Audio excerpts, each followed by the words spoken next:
King Boom.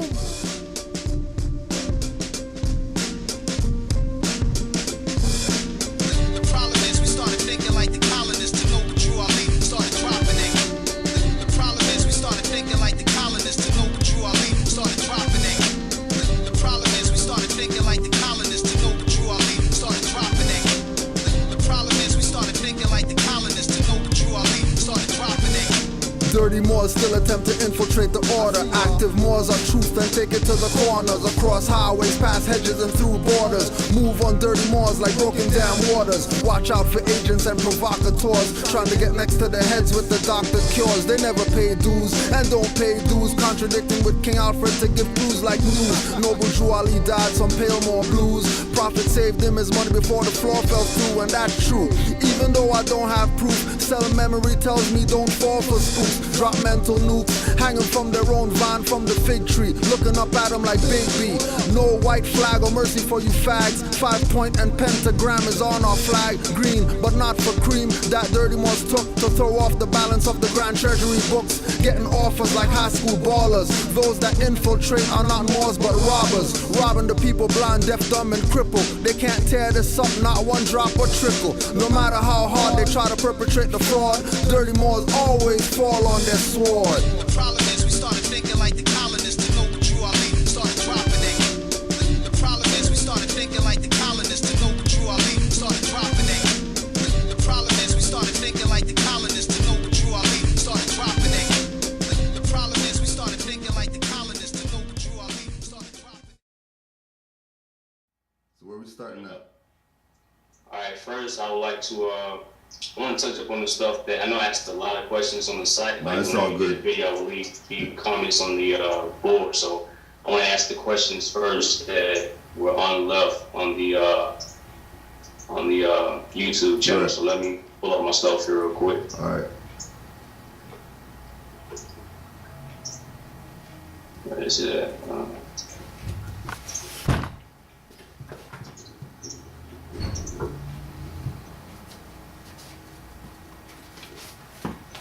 Dang, now my computer giving me problems, man. Give me one second. Yeah, it's all good, yo. And just trying to hurry the log on because I know I said 9 o'clock. It's like 9:40 right now. Yeah, no, it's all right. It's all good. We're good. All right. Yeah, we're good. Yeah, it was the same thing. When I came up at 9, my Skype was freezing up, giving me problems. Yeah, man, conspiracy. I can tell you so many different stories, like with stuff that's been going on my computer that's never happened before. Like since I'm researching more and looking up, you know what I'm saying, being recording stuff. So now it's like, I guess they got tabs on me now since I'm going into this type of information. Yeah, they always do. They always do. You know. But that's expected, you know what I mean? So it's not even, and it's not like, you know, we're looking up some alchemist cookbook information or something. Yeah. You know what I'm saying? So you know, we got this. Yeah, that's cool. All right, let me, what I'm gonna do is backtrack. Like I'm gonna start from the most recent questions that I asked that were unloved on the YouTube page. Right. Now, the last video that you did in concerns with, he was talking about Noble Drew Ali, and also he was saying that on his birthday, it should be recognized as a holiday in reference to him coming back and delivering the message as also being a prophet. Now, with him saying that, did Allah consider every prophet's birthday to be celebrated, or was it just his in particular? And with that being said, also, was his day of birth was it like a reincarnation of Jesus? Like, was he the second coming of Jesus in a way? All right. By him saying that, like, what did he mean by that? All right, one sec. All right. Now, we have to look at it from a couple perspectives, because really everything that we have from Noble Drew Ali, we don't know if it's his,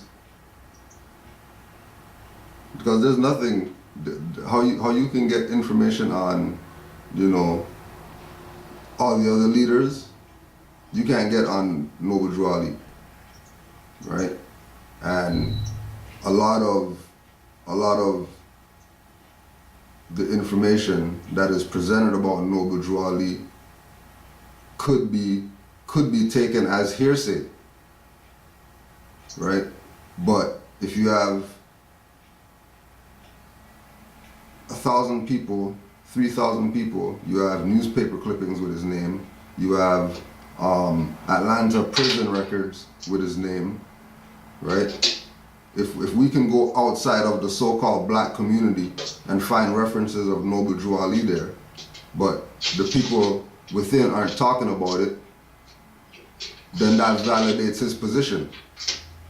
Because that means that it's not just this little circle of people that had access to him, right? So yeah. when with regard to with the question, right? Like we have to. Everything could be hearsay, right? Everything could be hearsay. But that's why he said study, study, study. And when you study, you'll find stuff that Noble Drew Ali talked about. That happened. But if you don't read, if you don't study, you're not going to know that these things are going on. You know what I'm saying? Yeah. Like Noble Drew Ali prophesied the Great Depression. Right? He prophesied the Great Depression. And it's in the literature that a Moor, just a Moor, that was around the time of the Prophet, this is just word that just floats around because that's how Noble Drew Ali's information is. It's that mysterious. Because there's nothing, we don't even know. There's audio of Marcus Garvey. There's audio of Elijah Muhammad. All these people were around the same time as the Prophet. Right? So this European comes to the temple after the Prophet dies. Right? This European comes to the temple and he's coming to thank the Prophet because he was studying the Prophet and the Prophet said take the money out the bank, put it in the post office. Yeah, I remember that story. Yeah. Right? Yeah. Right? Stock market crash. And then the stock market crashed and he was coming back to thank him and he found out that Noble Drew Ali is dead. Or transcended, yeah. Right? Or transcended. You know what I'm saying? Mm-hmm. Right? So it's like, I mean, Noble Drew Ali himself said that he didn't speak about his family because he didn't want the people to make a shrine out of his mother and father like they did with Jesus. Mm-hmm. That's something that the Moors say that the Holy Prophet said. Right? So in regard to your question now, if he doesn't want his family to be put on that pedestal, right? Like happened to Jesus, and then he's making references to things that happened with Muhammad to himself, right? And none of the Arabs or whatever are coming up. All the Arab Muslim nations didn't come together and have a big conference, right? Like Nicene conference type of conference, right? And denounce everything Noble Drew Ali said. And things that he, like talking to basically claiming everything. Nobody said anything about it. Everybody acquiesced. But he didn't want the position to be like that. He told us to study. He didn't tell us to parrot him and follow behind him or whatever. He said, be yourself, not be him. Alright, so yeah, that's a good explanation to that. It does make sense because just thinking about if he's like considered to be one of the prophets and he knew about the prophets who came before him, it's kind of like just correcting where those prophets not necessarily made mistakes, but just not to draw attention to himself that much where, only a certain few who would know who he was would get the message at the time, and then like future generations would kind of like piggyback when it was necessary for them to know the information. Right, and key point, right? The word amongst the Moors, right, is that Noble Drew Ali said that the third and fourth, or the third and fourth generations are going to be the ones to benefit from what he brought. Mm-hmm. So that means he didn't come for the people who were around him between 1913 and 1929. Whoever picked it up, good, you know what I mean? Now, once you pick it up, now you're supposed to move on with it, like you're saying. You know what I mean? Camelbacking. Yeah, just like same reference like with the wise men, how they, like the wise men were the ones to know when Jesus was going to be born, and they knew where to go to, and you know, they used the stars and astrology to find his location. So Right. it's like the same reference. That's why I was thinking, was he kind of implying that he was the incarnate of Jesus? And with that also being said, let me ask you this. Now I know that in the Circle 7 it references Jesus as being Jesus, but my question is that the correct wording to say Jesus instead of Yahshua? Like, was there a particular reason why Noble Drew Ali referred to Jesus as Yahshua, or was he just using it in the context of what people knew at the time and not to cause confusion? Or was it just, he was just using the word Jesus just because? Because I know, like, from what I've been learning through the Moors, and, you know, I've been getting the breakdown and etymology of words, like when people say Jesus, they're actually saying Jesus, and people say Jesus is Christopher Columbus and Michelangelo's uncle, and it's just all this other stuff that goes deeper into it. Remember that Noble Drew Ali, as the prophet, was making a claim. Right? He was making a claim. And his claim was the Moorish Empire. Right? Because he made a claim on the Moorish Empire, he gets everything that comes with it. Right? So, if the Moorish Empire was Muslim or Mohammedan, it was so-called Jewish, right? It was Catholic, it was New Age or atheism or whatever, because everybody lived under the rule of the Moors, right? Yeah. Everybody lived under the rules of the Moors, and nobody had any problems, and there was no war with anybody. The only war was really people trying to take the Moors out. But there wasn't wars like how we see today, right?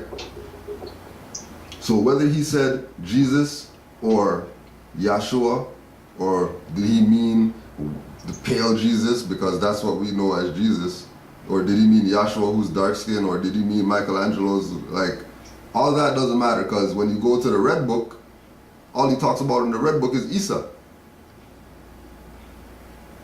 which is the same individual, right? But from a different school of thought, right? Because Jesus is Yahshua, is Isa, but from the different religions. But it's the same individual, you know? And Noble Drew Ali is a production of that, and prophets before that. You know what I mean? So opposed to saying Jesus, Yahshua, Isa, Muhammad, Buddha, Confucius, why don't you just say Noble Drew Ali? And now that changes the whole terrain now, and the whole perspective is different now. If instead of Buddha, say Noble Drew Ali, you still do your Buddha stuff or whatever, but say Noble Drew Ali, not Buddha. And instead of Muhammad, say Noble Drew Ali. And you can still go to the mosque and Shalad and Ramadan and all that, right? Instead of Haile Selassie, say Noble Drew Ali. You can still want to go back to Africa and go to Shashamani and all that. Yeah. You know what I mean? Because Noble Drew Ali also taught you that you're not Ethiopian either. You know what I'm saying? So Isa, Jesus, whatever, it's all the prophet. Okay.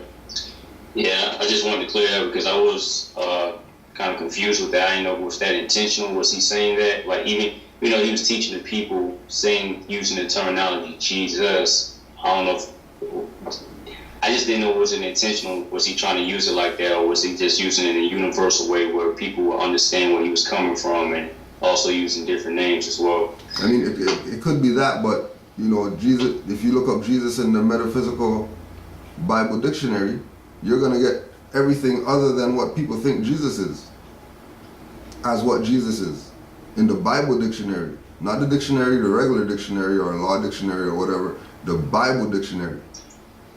And not just the Bible Dictionary, the Metaphysical Bible Dictionary. And that'll tell you that Jesus is things you didn't even comprehend, the things that you didn't even have in your mind. That's Jesus. That's really what Jesus is. Oh, and if you want me asking, like, what does it say in metaphysical? Because I don't have that type of power. Yeah, just okay.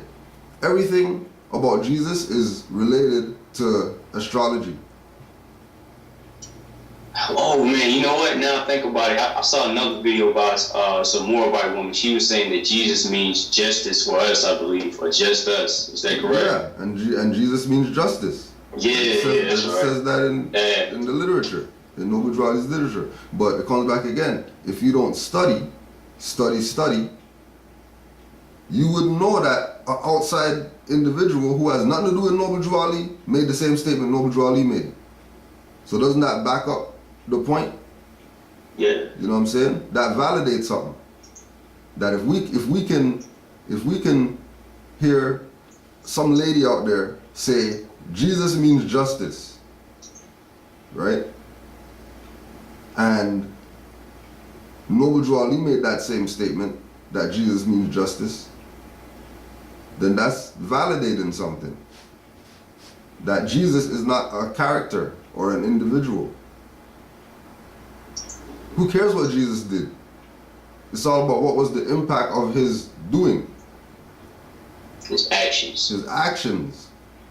And then that's why it goes right back to Noble Drawley said, it's not about your flapping your mouth. It's about your deeds. Or your actions. It's all the actions that Noble Drawley did that validates him, not the literature that we have. Because anybody could put out Holy Quran saying Noble Drawley wrote that. Like, I don't know if Noble Drawley wrote that. But based on studying everything going on outside, we can get a perspective of what's going on inside.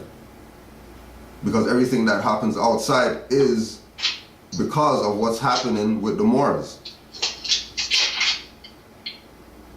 Everything involves the Moors. But whether people want to take that as legit or not, that's up to them.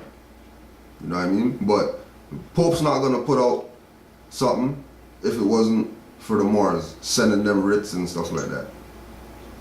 Barack Obama's not going to go out and make big statements that the United States government was founded on Muslim law and, you know what I mean? Go into the press conference for the shutdown. You know what I mean? Telling the people, yeah, well, the government is the people, and the people don't agree with whatever and all this type of stuff. Like, he's telling people their birthright right to their face, and they're sitting there. Oh, is he a Mason? Is he not a Mason? Where's his birth certificate or whatever like that? That don't matter. It's throwing distraction, man. Like these other videos throwing people off and stuff. Man, that's the whole plan. You don't know where to start at. Don't know where to start. If you start with the prophet, you have no problems. Because that's the prophet. Same way people look at Jesus, same way people look at Muhammad, same way people look at Yahshua, Isa, Buddha, Heru, whatever. You know what I mean? Okay. You know? Alright, that answered my question in regards to that. I remember watching another video when y'all was discussing Noble Drawley, and you were saying how he had the power he was on a higher level of, I guess you could say, mental thought or spiritual powers, where he can walk in a room and just make himself be unnoticed. Yeah. Like, what were some of the techniques that he practiced to allow him to be able to do things like that? Because I know stuff like that is possible. Like, before I came across Moorish knowledge the way I am now, like, I would hear things here and there about the Moors, but for the most part, I was also into, like, studying monks and things of that nature, like the type of meditation they would practice and being able to tap in parts of your brains that we were at one time used to be able to do. Was Noble Drew Ali also familiar with those types of studies, or was it something that he was just naturally born with, or did he come back to this physical realm just automatically knowing how to do those particular things? Just like all the other prophets, right? Allah sent them, right? So if you're being sent by Allah to do a specific work for humanity, Allah's gonna outfit you with everything you need.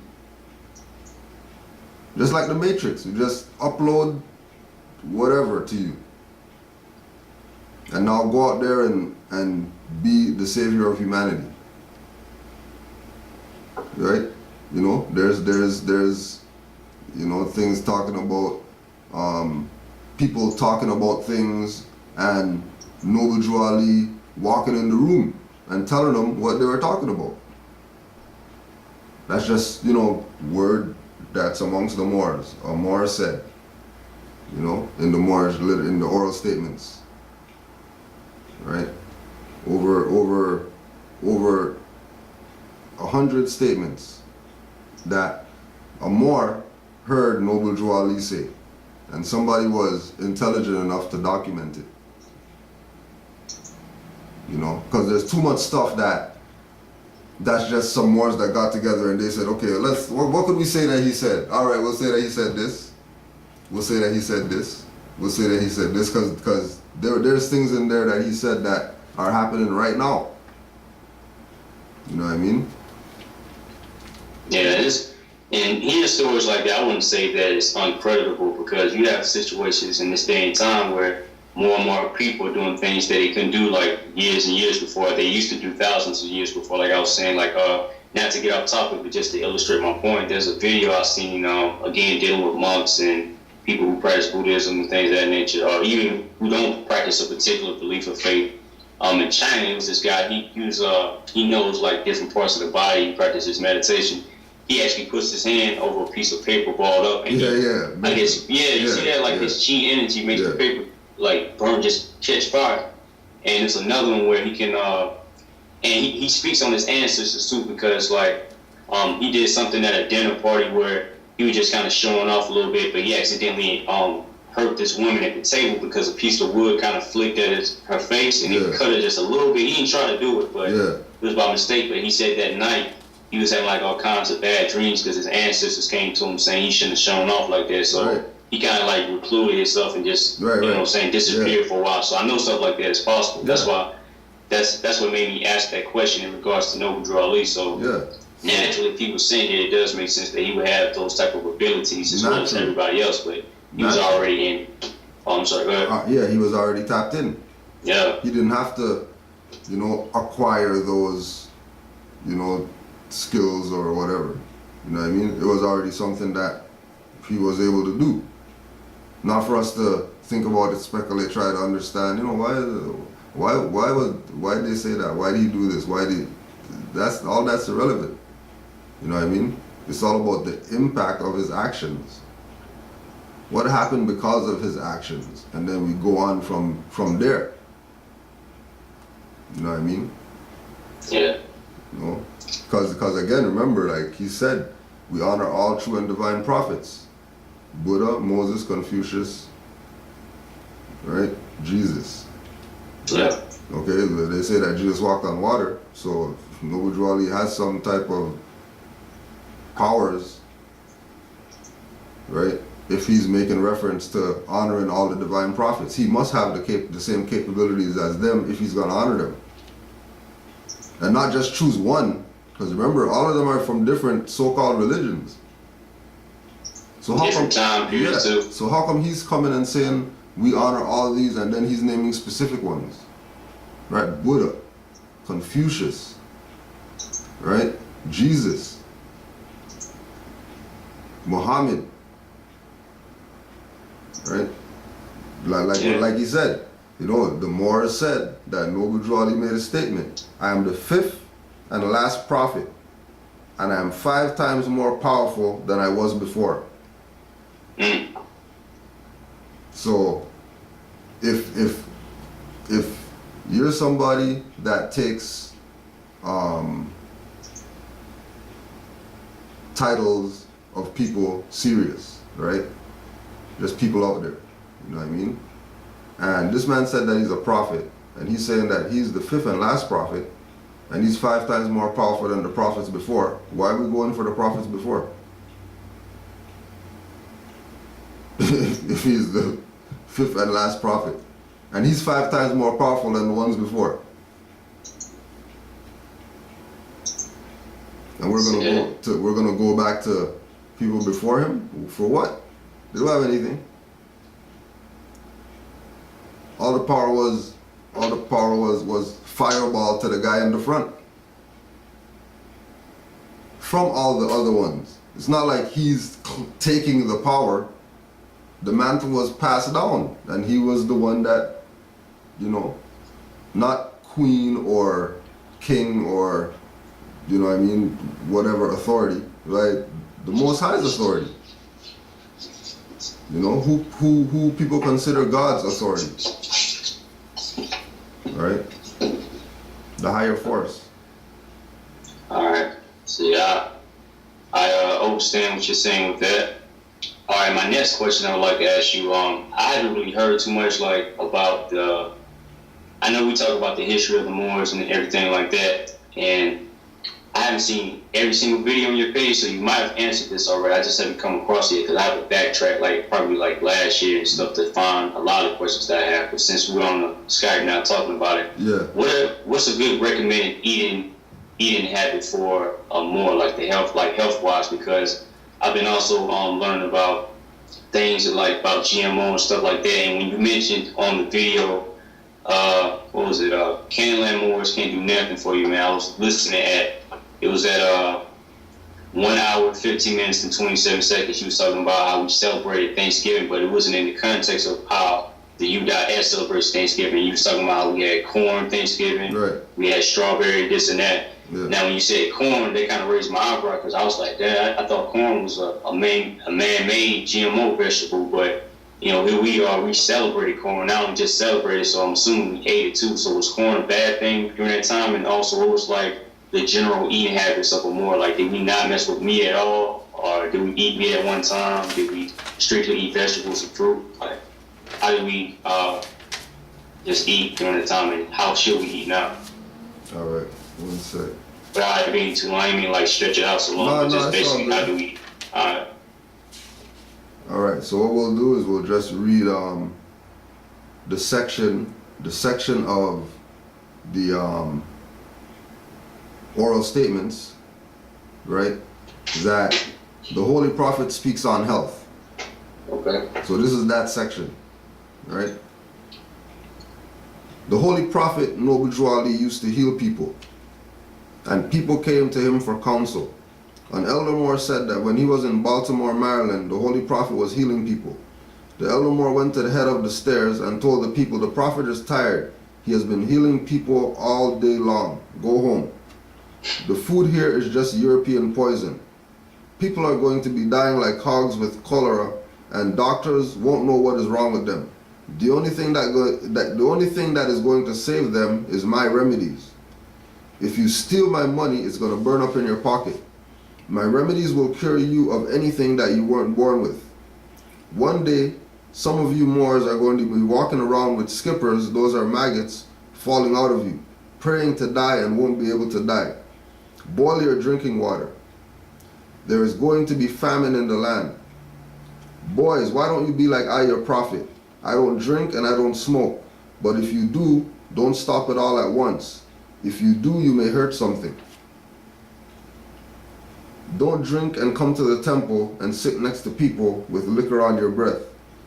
If you have to drink, go into your room. You say that you want some pure meat to eat. No one is going to kill a camel for you to eat over here." An elder sister went to the Holy Prophet because she had been sick. The Holy Prophet listened to her and said, "Sister, you are going to get well. I want you to go to the temple if you have got to crawl." Right? So there's things that Noble Drew Ali put out there for us to just consider, right? So if people are going to be dying like hogs with cholera, right? And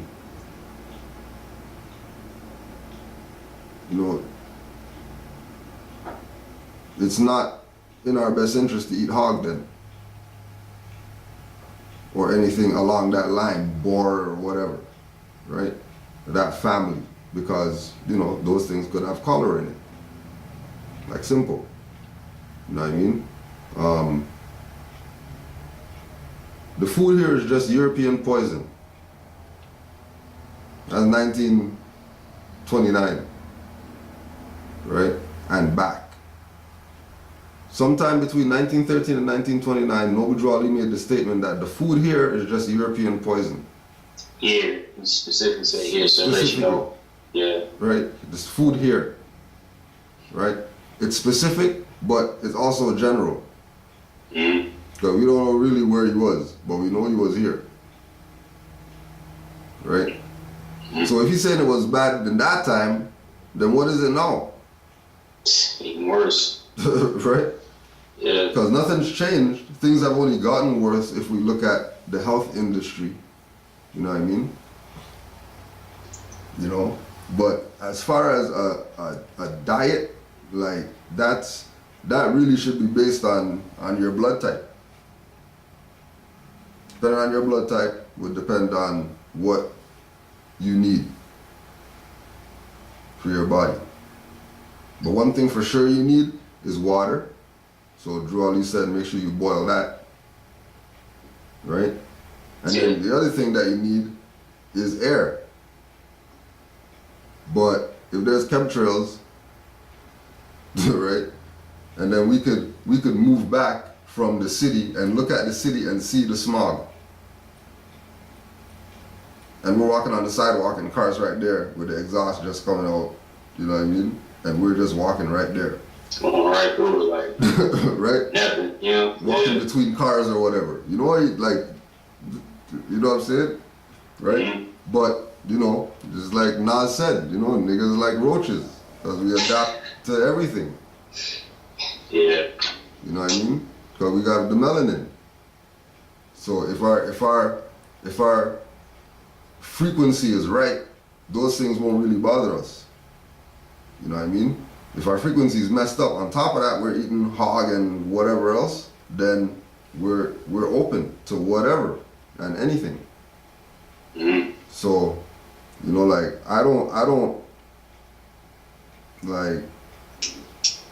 know that this is really just the body.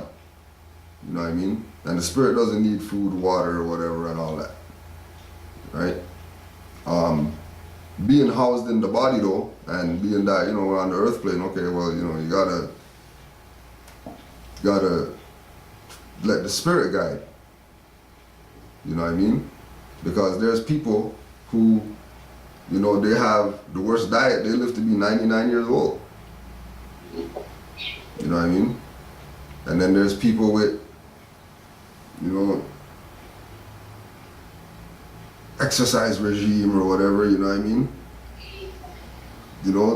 Good, healthy, you know what I'm saying? Go Cuba, drink some water and die because, you know what I mean? The crazy story, like this complete opposite of what you think. Complete opposite. So it's, it's like, what do you really do now? Because it's the complete opposite. You know what I'm saying? What do you really do? Do you just do for yourself? You know what I mean? With the spirit guiding you. Because, sometimes, it's like Hemet says, sometimes the spirit wants something of this plane to, get a sensation off of. Just an experience more so. Yeah, because the spirit's housed in the body.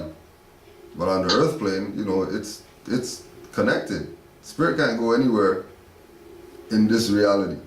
It has to go outside this reality to exercise itself. In this reality, only way spirit's exercising is through the body. That's it. You know what I mean? Alright. Okay, like I know what you're saying with the hog, right? You said just more so it seems like the overall message just seems like be precautious and just know what you're able to do and eat or whatever, but just know that everything here is bad and you should just take precaution when you eat. And then of course it's always good to have like fruits and veggies things because you know like for the most part that should be safe over like eating some hog or whatever like that. Exactly.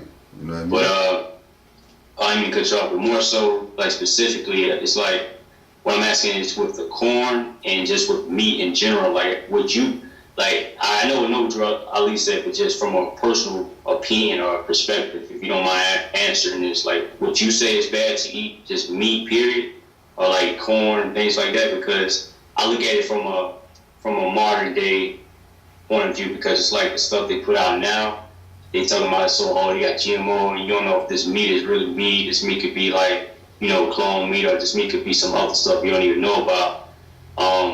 With meat, unless you grow the veggies, you don't know either. Yeah. That could be some lettuce. They just put the drop and then you got lettuce. Put the drop, lettuce. Yeah. You know what I mean? Like it. Yeah. So it's like, right? You know, circumstances. You know, there's planting your own, and you know what I mean. You could do that. At least you know where your food's coming from. You know what I mean? Yeah. And you know, vegetarian cows are vegetarian, elephants are vegetarian. You know what I'm saying? So it's not like it's not a way of life that you could sustain yourself. You know what I mean?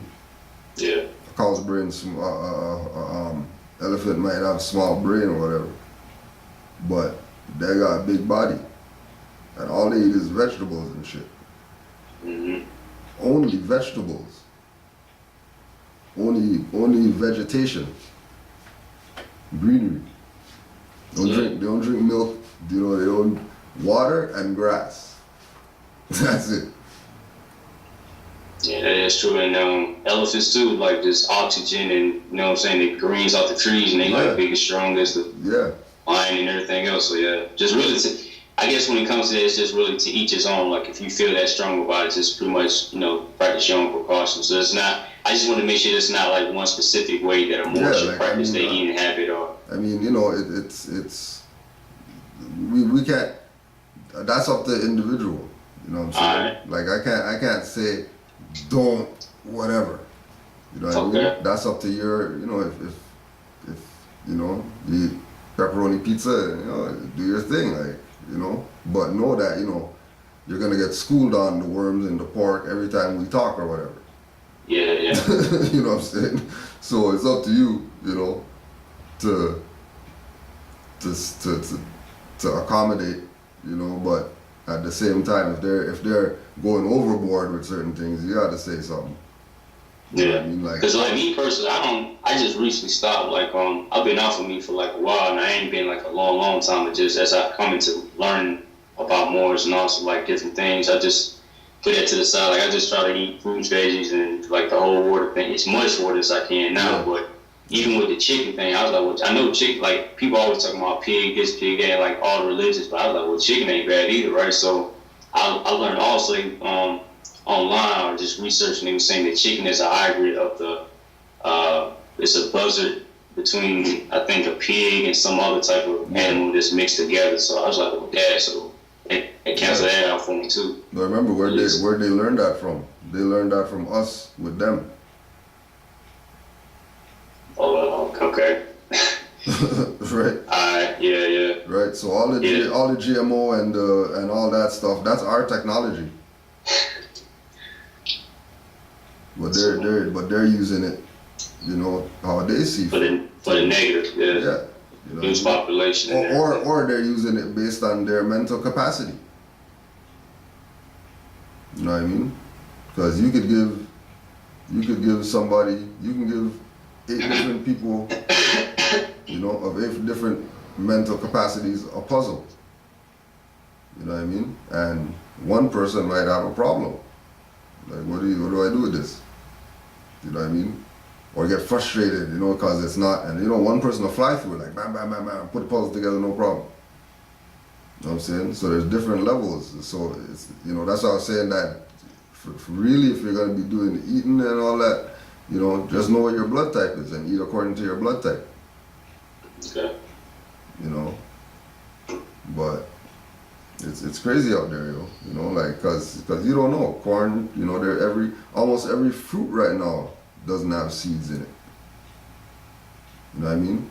You're talking about, you know, like when we were coming up, you bite a watermelon and you got seeds after. Yeah. Yo, you got seeds for days. You got seeds from one bite of a watermelon. Now you gotta look for the seeds now. Yeah, now you just. You know what I'm saying? Like, I didn't even know they had right. much stuff. Exactly. You know what I'm saying? Grapes and all that. Grapes with no seeds and all that. You know what I mean? Yeah. You know? So, this is the world we live in, 1984. You know? So, it is what it is. You know, we accommodate based on what we learn. You know, just like you're saying, as you learn, you adapt. You adapt to what information you're coming into. On every level, on the health level, on the law level, on, you know, whatever. You know. Yeah. And I try to, like, as I get information, I just kind of, like, I know I don't know everything, and I don't know anyone who does know everything unless they're just, like, a specific chosen person. But even with them knowing, they're not just going to drop every single thing at one time. But it's like, as I learn something with the whole fruits and veggies thing, it's like, all right, I'll eat this, but then I'll learn something else about, just like what you said with, unless you're growing it yourself, you still don't really know. So I can just be saying, well, you know, eating right and everything, I'm doing right by my body. But it's like, then I later on find out, like, people say, well, you know, the banana was a genetic, it was a made up fruit, and it's not really a fruit. You know, you're really supposed to just be breathing air and getting sunlight. I'm like, damn, man. So I gotta like try to read that, but it's all progression. So I feel like at this point, the fact that I'm making an attempt to just update as I go along, it shouldn't really be a issue as far as what I'm doing with my lifestyle. Exactly. So all right, that's good explanation to that. I appreciate the answer to that. My next question is in reference to the same video. We're talking about the Moors can't do nothing for you. You was mentioning the Nagas and Nagas and niggers, which, you know, three different things. Well, nigger and nigga, it's the same, but it's just like, I guess, the ebonics of it. But when you're speaking about the Nagas, now, I know that nigger is the Klondike monkey, and I remember listening to Tosh Sharif Bey give like a thorough explanation of that in another video, so I wasn't too much like confused about that. But when you were speaking in reference to the Nagas, and you were saying the Moors are not Nagas, now, I was kind of confused about that because I know Nagas are serpent kings and serpent gods, but weren't we also considered to be the serpent kings and serpent gods? Like when people used to pretty much uphold us and, I don't want to say worship for lack of better words, but you know, people would worship us and it's because of our knowledge and everything, they consider us to be serpent gods and Nagas, or was that like something entirely different that had nothing to do with us, the Moors? The Moors' involvement is in everything, right? And the Moors adopted or became the custodians of ancient Egyptian culture, right?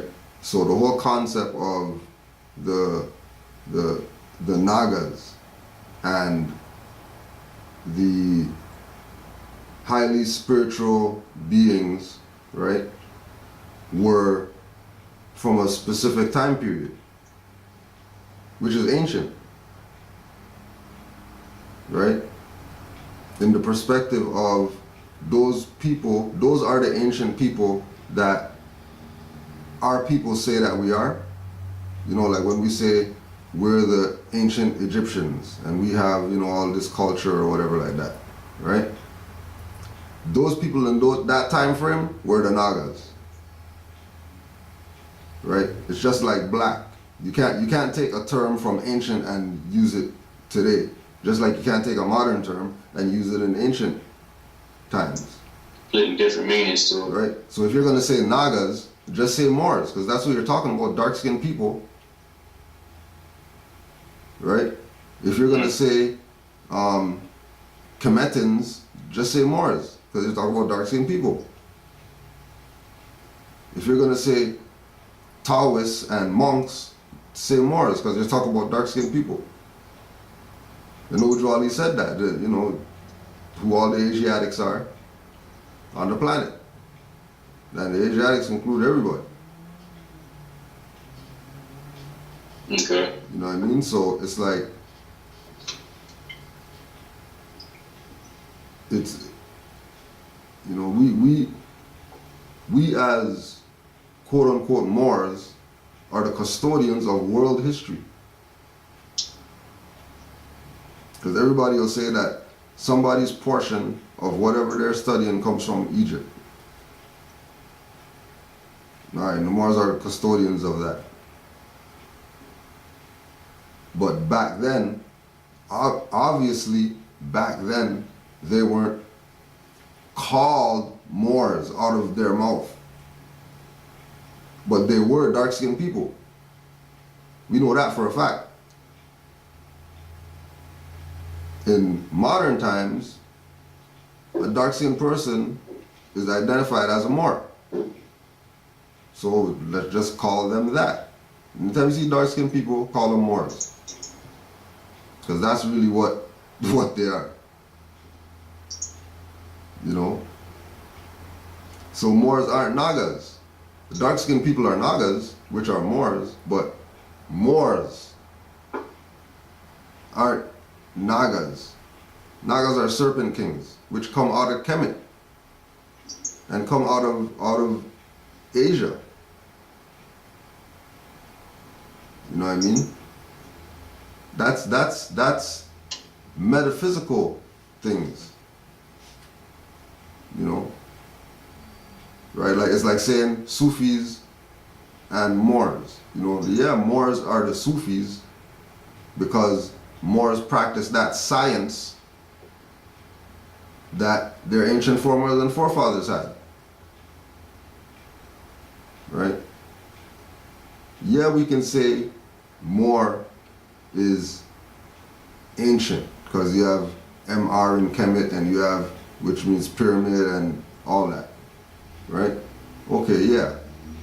But if we're gonna, because what I was putting that in relation to is that if we're gonna say nigger comes from Naga, right? Then just call yourself Naga. Why call yourself nigger? Because that phonetically goes back to Naga. Well, just say Naga and then nobody's not gonna be confused.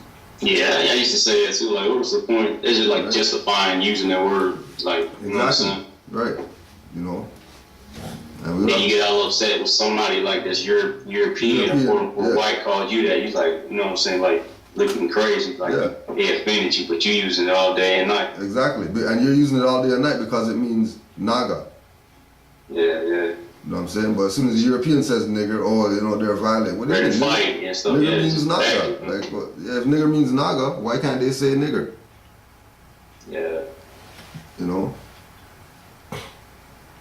So, yeah, all right, that makes sense. What else I wanted to ask? Okay, now, look, while we're on this topic of, we're kind of dealing with metaphysical stuff, and not just that, but not really getting into the law part yet. Like, 'cause I have questions concerning law, but I want to stay on this this territory that we're in right now. Yeah. Now, I know that you did a video in concerns with Malachi York, and I'm somewhat, I won't say like a lot familiar with this work, but I've seen a lot of this stuff on YouTube. Like, I don't have any books or anything, but I've seen enough on him on YouTube to kind of have questions and concerns to his teachings versus the traditional Moor teachings. Yeah. One question I do have now, I know like in the conscious community, a lot of times we refer to each other.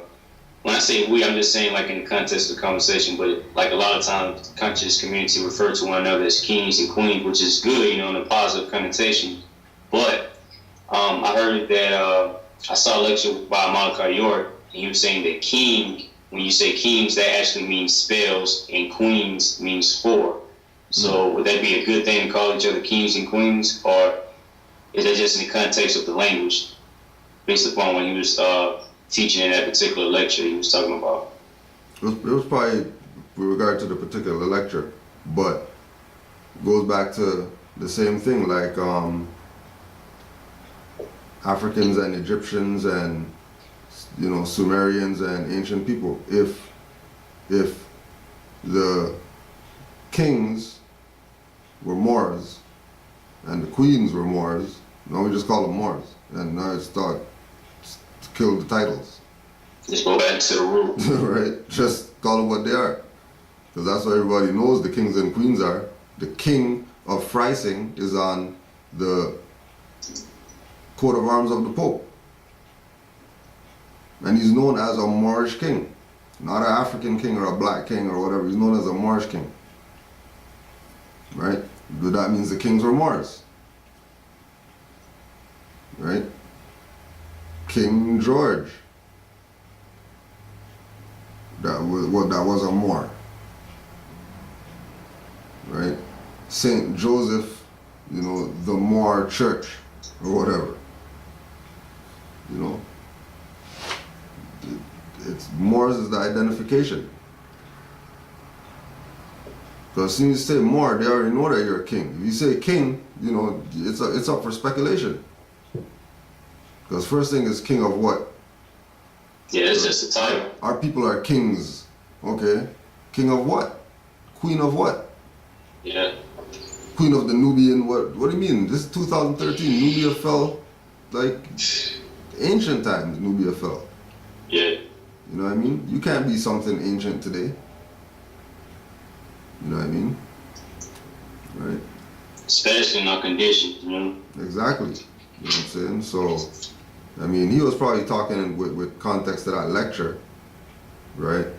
But if that's why the Moors also go and that's what he was doing. But he doesn't want to let people research anything other than him. But what he was teaching the etymology of the words. You know what I mean?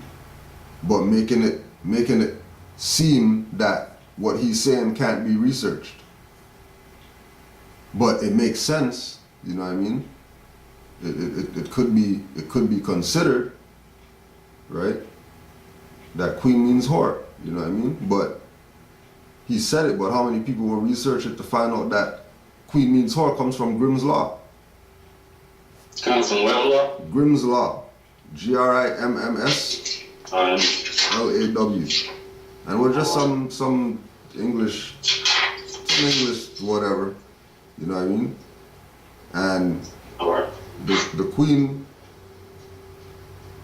was the whore. Like, that's just what it is. You know what I mean? The queen was the whore. That's what the whore's title was. The whore's title was queen. You know what I mean? I'm not surprised by that. You thinking about how we had to teach them a lot of stuff when we came across. So, naturally that probably was in the context of their culture, but that wasn't necessarily coming from our culture. Exactly. So that's where the confusion came in, because I was thinking, like, all right, I know we were quote unquote kings and queens, but what does it mean in that connotation? And the first thing that came to my mind was thinking about like Queen Sheba and King this and King that. So I knew just that was kind of off when I heard that, but I had to like kind of keep it in the back of my mind. So when I asked somebody who would be more familiar with it, they can like correct it for me. Yeah. So that makes more sense now. But also too, remember that,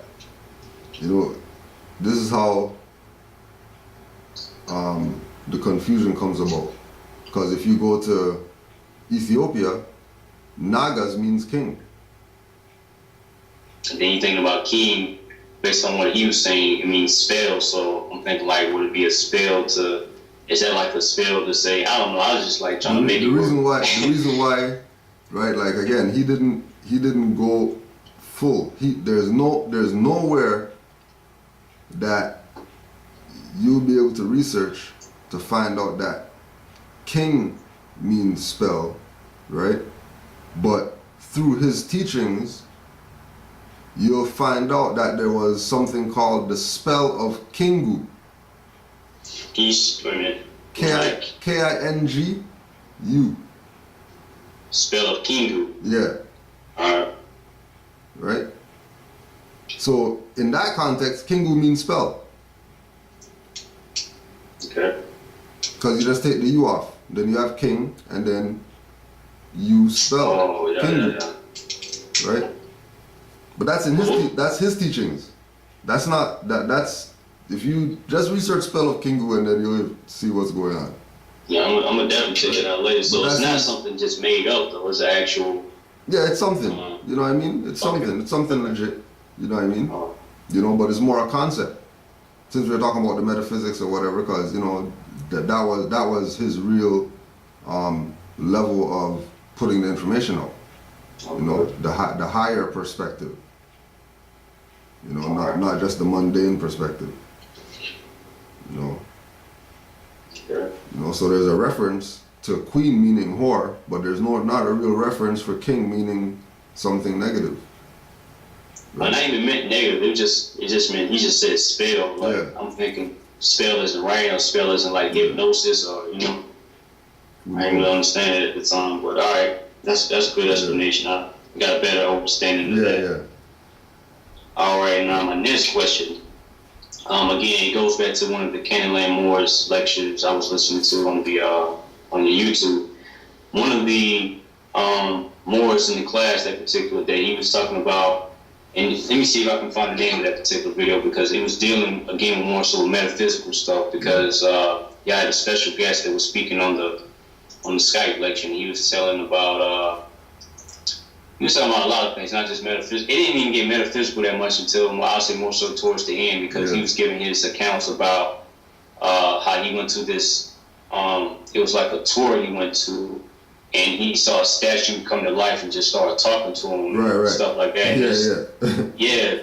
And I thought it was like a trip, man. Like that was, to me, that was like the best part of the whole lecture. It was so, not to discredit the video. It was all good, informative stuff and everything. He told like stars, some of that type of stuff. Like I'm into that type of yeah, you know, I like stuff like that, man. But UFOs and shit like that.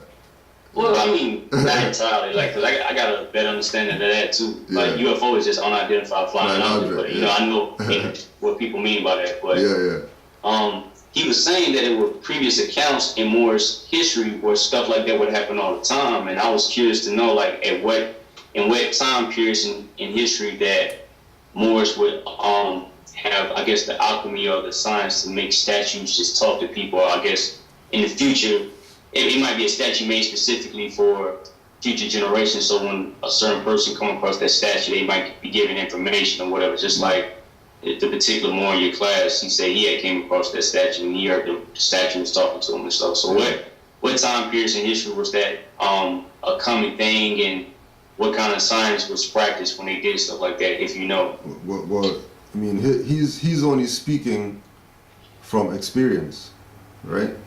Mm-hmm. So, you know, the time period is from ancient times till now. Because there's people who don't talk about the experiences that they have because they don't want to be considered weird or crazy, you know, crazy people or whatever like that. But you know, like I talk to people who they had some experiences. You know what I mean? Like things that it's not even no way that happened. You know what I'm saying? And it's based on the relationship with the individuals. You know what I mean? That I could take what they're saying, you know, and not only that, but I've had experiences that if I tell people some stuff that I experienced, it'll be the same thing, you know what I mean, right? Nah, whatever, or you're crazy or whatever like that, you know what I'm saying, you know.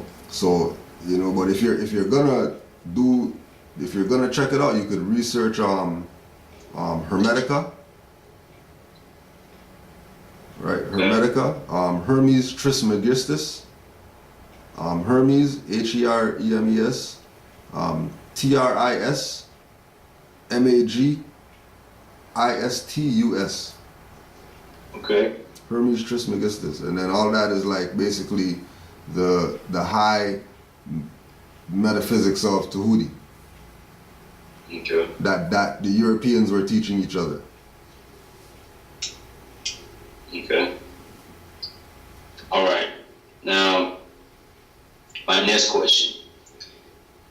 Are you familiar with, like, I know the whole story about the way that we fell in the condition that we are now as Moors is because I hear different stories. Like, one perspective is saying that we have a karmic debt we have to pay back because by us experimenting and creating the quote-unquote white man or the European, we broke universal laws because we was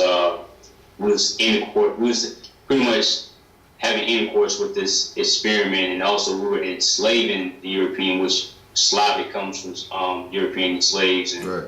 it was because of all that stuff we did. Yeah. And also another perspective I hear is that we didn't fall, we voluntarily fell so they can catch up spiritually and be a part of the family, and you know what I'm saying, just be with us as being 100%, I guess, man or human, because human and man are two different things, but just to be with us basically. Right. But they took that time instead, well, not all of them, but most of them took that time instead to try to wipe us out opposed to just catching up with us. Right. So what is, I guess, which one is the right story? Are both of them considered to be correct? Yeah, I'll go with both of them and more stuff that we did. Okay. You know what I mean?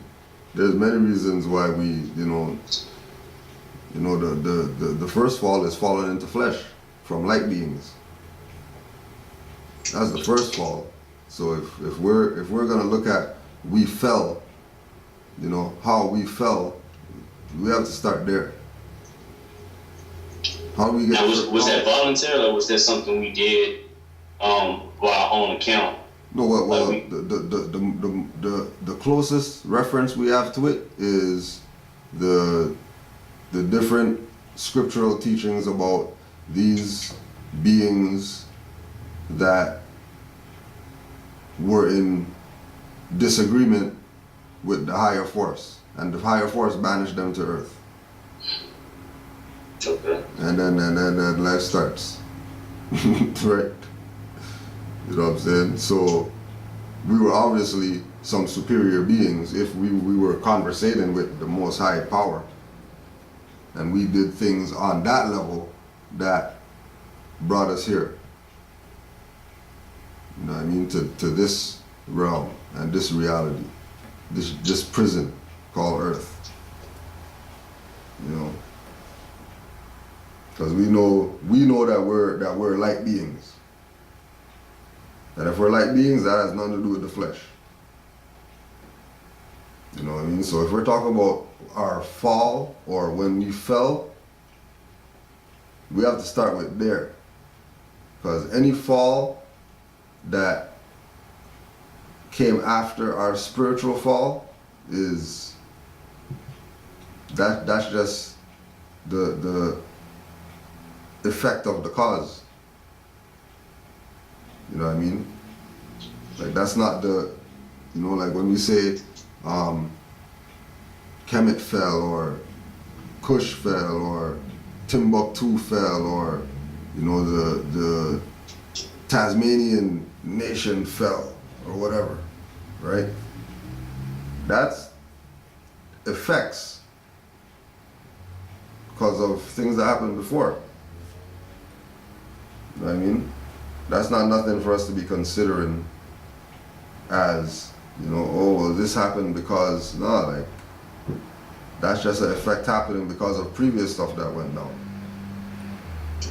And then the Moor's perspective is the Moor's perspective is to introduce people to Noble Drew Ali so they can see where we went wrong. All of us, not just us because we created the European. You know what I mean? But other people who knew we created the European and did the same thing to them. You know what I mean? And they got passed down, like the girl, like the train girl. Yeah. You know what I mean? Everybody. You know what I mean? Taking advantage, exploiting them. You know what I mean? Making them slaves and whatever like that, and right? So yeah, we got karmic debt to pay for that. And many other things that we don't even know that we did. You said many other things, so it wasn't just those two situations. Well, I mean, there's people who say that they seen,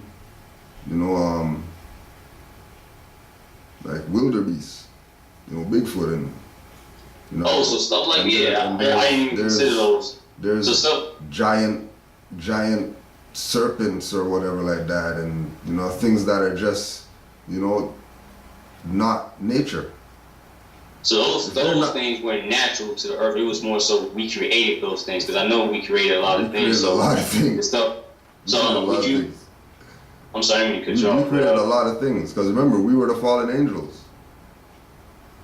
We were the giants that were sent, that were here. You know what I mean? So dinosaurs, would that be like one of the... like, if there's a dinosaur, right? Okay, let's say if we use the example of pterodactyl or whatever, right? Yeah. So there's a dinosaur that could fly, and then today there's birds that their skeletal structure is that of a flying dinosaur, right? Then that's a devolution.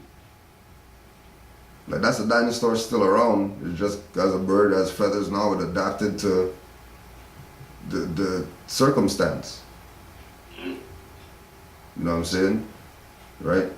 And now there's, a few, if you put us in relation, like a human being in relation to an elephant, you know what I mean?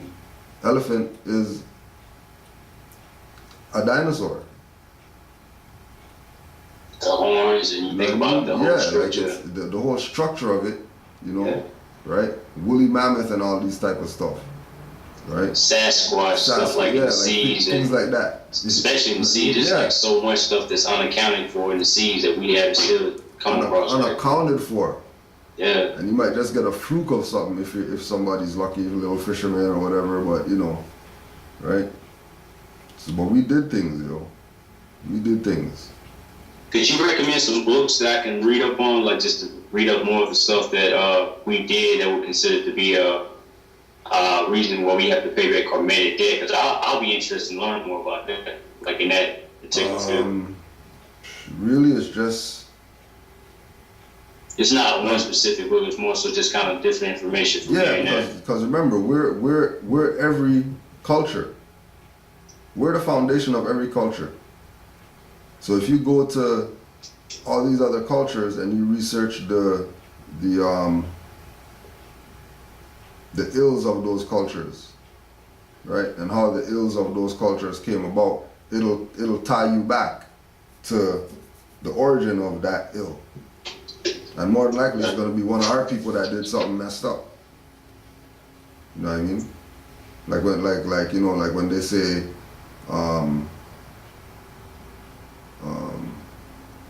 Set, you know what I mean? Set, doing what he did to Osiris or whatever.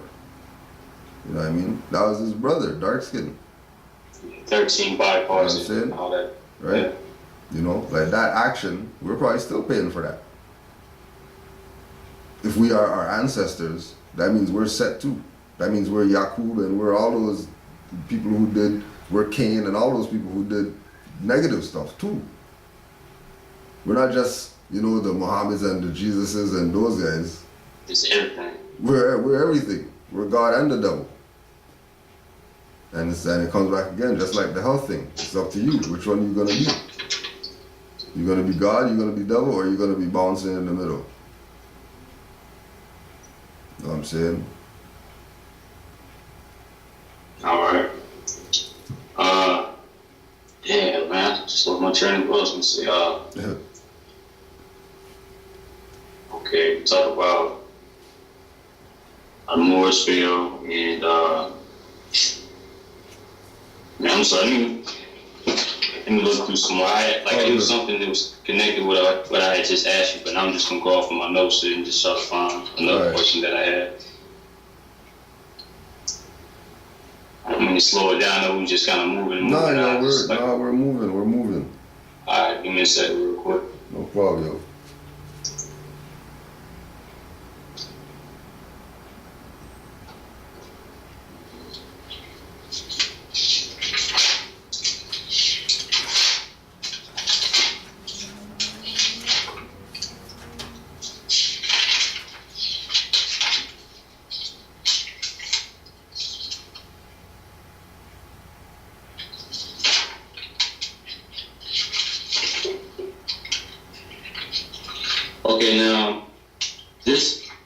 this isn't out of my notes, but it's in regards to what we were just talking about with the light beings.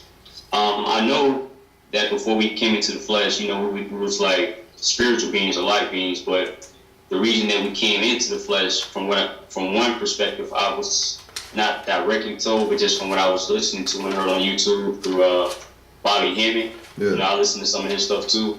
He was saying that we was at a point of so much. We was at a point. It wasn't necessarily that we was being punished, but we was at a point of just pure perfection. There was no higher that we can go. So where else could we go aside from just down and just start from the bottom up? Yeah. Like, is that another theory as well as far as why we came into this flesh body, experience this physical experience, or? Right. Yeah. Exactly.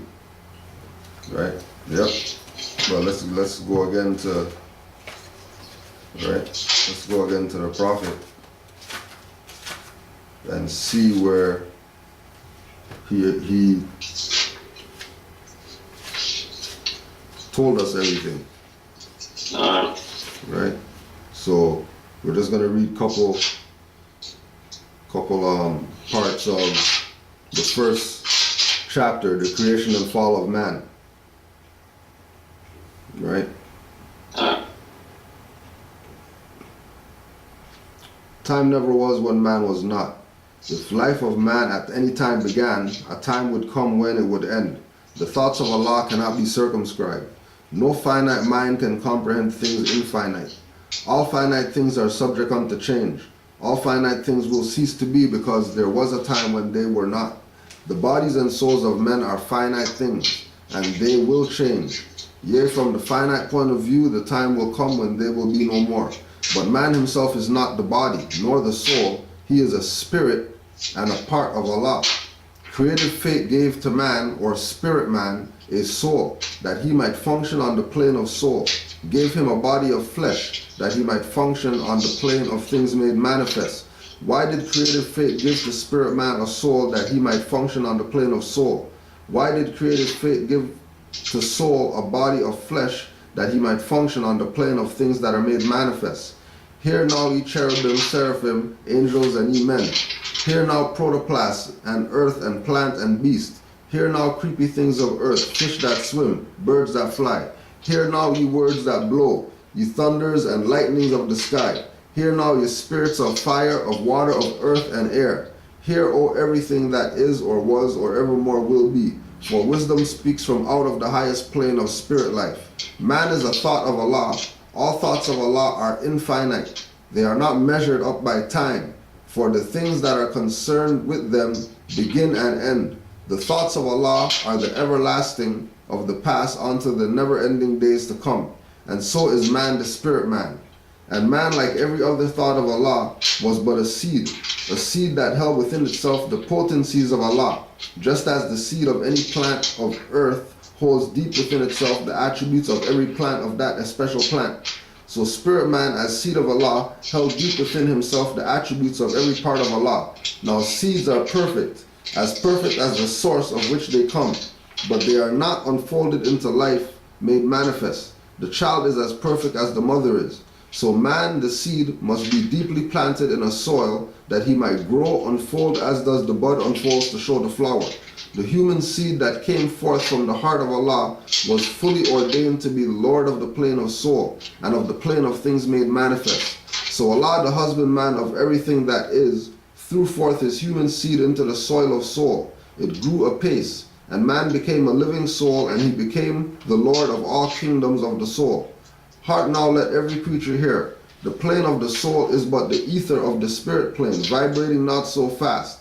And in the slower rhythm of this plane, the essence of life are manifest. The perfumes and odors, the true sensations, all of love manifest. And those soul attributes become a body beautiful. A multitude of lessons man must learn upon the plane of soul. And here he tarries many ages until his lessons are learned. Upon the boundary of the plane of soul, the ether began to vibrate at a slower still, and then the essence took on a final garb. The perfumes and odors and the true sensations and all of love were clothed in flesh, and man was clothed in flesh. Perfected man must pass through all the ways of life, and so a carnal was full manifest, a nature that sprang forth from fleshly things. Without a foe, a soldier never knows his strength, and thought must be developed by the exercise of strength. And so this carnal nature soon became a foe that man must fight, that he might be the strength of Allah made manifest. Let every living thing stand still and hear. Man is the Lord of all the planes of manifest, of protoplast, of mineral, of plant and beast. But man will regain his lost estate, his heritage, but he must do it in a conflict that cannot be told in words. Yea, he must suffer trials and temptations manifold. But let him know that the cherubim and seraphim that rule the stations of the sun, and spirit of the mighty Allah who rule the solar stars are his protectors and his guide, and they will lead to victory. Man will be fully saved, redeemed, perfected by the things he suffers on the plane of flesh and on the plane of soul. When man has conquered carnal things, his garb of flesh will then have served its purpose well, and it will fall, will be no more. Then he will stand untrammeled on the plane of soul, where he must fully complete his victories. Unnumbered foes will stand before man upon the plane of soul. These he must overcome, yea, overcome them every one. Thus hope will ever be his beacon light. There is no failure for the human soul, for Allah is leading on and victory is sure. Man cannot die. The spirit man is one with Allah, and while Allah lives, man cannot die. When man has conquered every foe upon the plane of soul, the seed will have fully opened out and will have unfolded in the holy breath. The garb of soul will then have served its purpose well, and man will need it no more. And it will pass and be no more. And man will then attain unto the blessedness of perfectness to be one with Allah. 1 second. Yeah.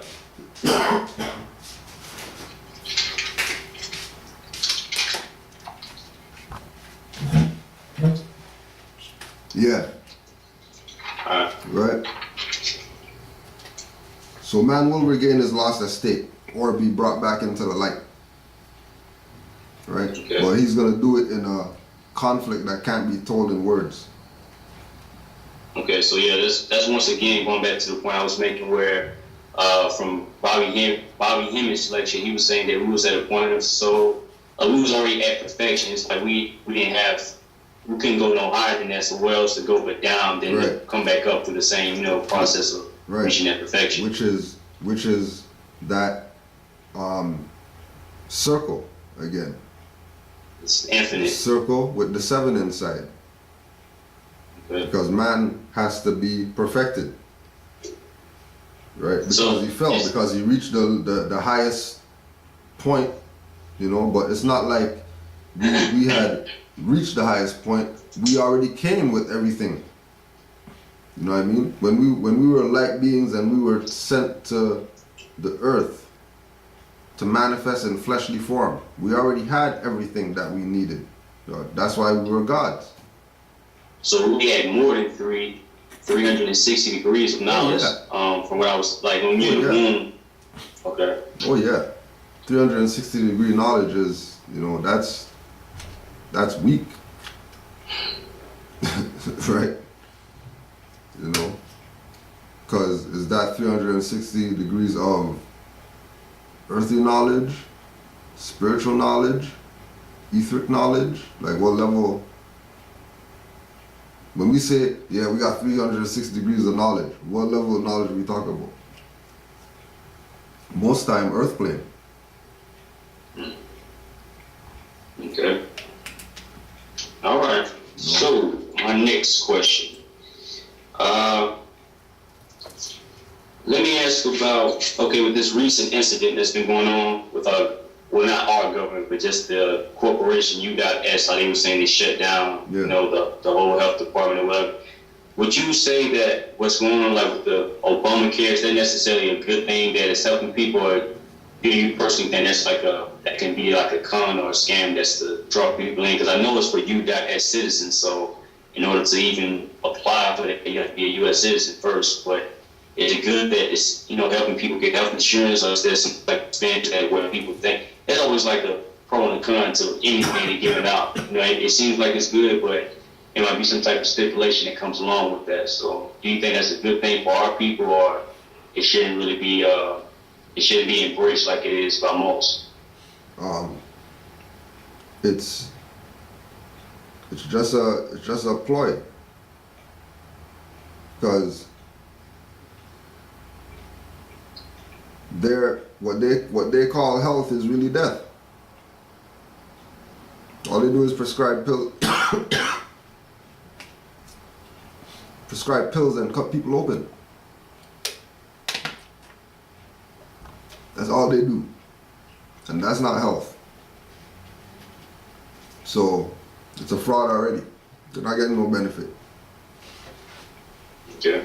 Yeah, that's point blank simple. Yeah. That's just what it is. Yeah. There's no benefit that they're really getting, really, because the best doctor is you. Yeah, and even if it was free, like you said, all they doing is cutting you open and giving you pills, so you're gonna get sick again. So, you know. All right. Let me go back to when the Moors didn't conquer Spain. This was the first time I heard it said from this perspective, was when you was talking about how the Moors went to Spain.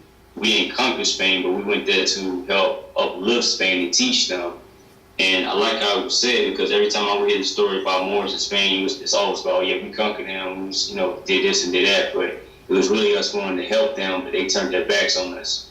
Now, with that being said, like, for them to love us so much, teaching them, through the Renaissance periods, teaching them the arts, the literature, the science, the maths, how did it go from them loving us so much to them saying, yeah, let's just, we can kick them out and kill them and just, we gonna take this over, we gonna run this stuff. Like, why would they want to flip sides like that?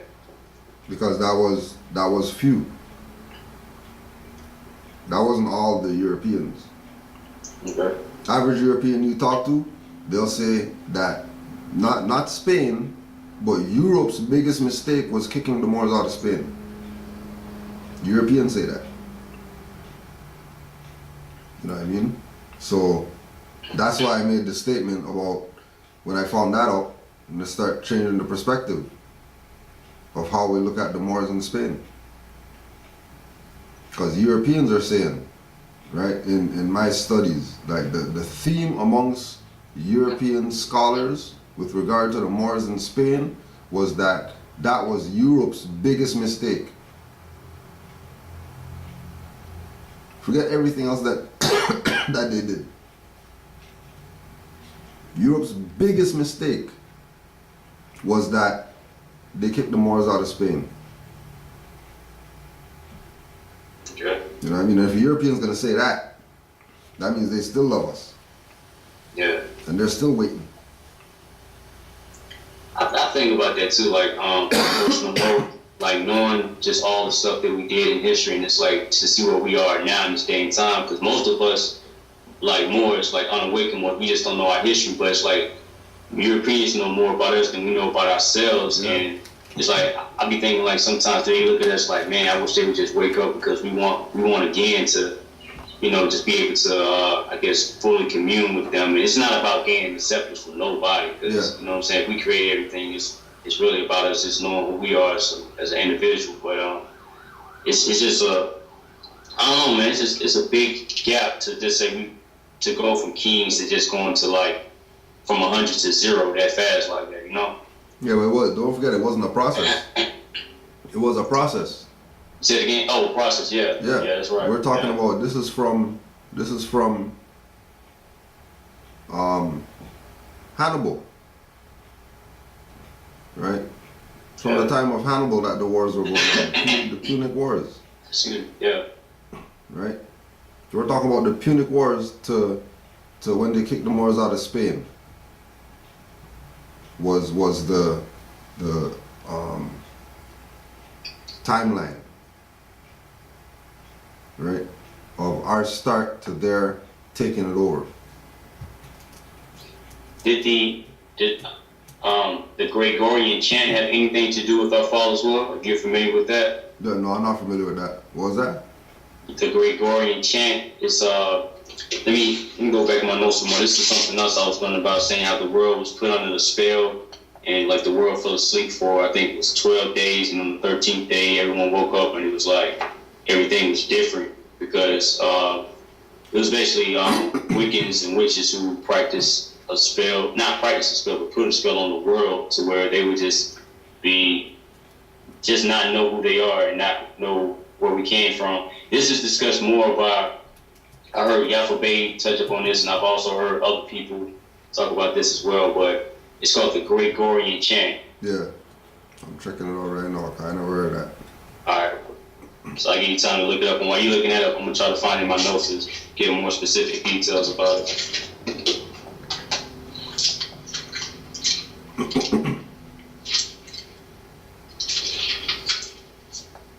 Alright, so we'll just put it out there.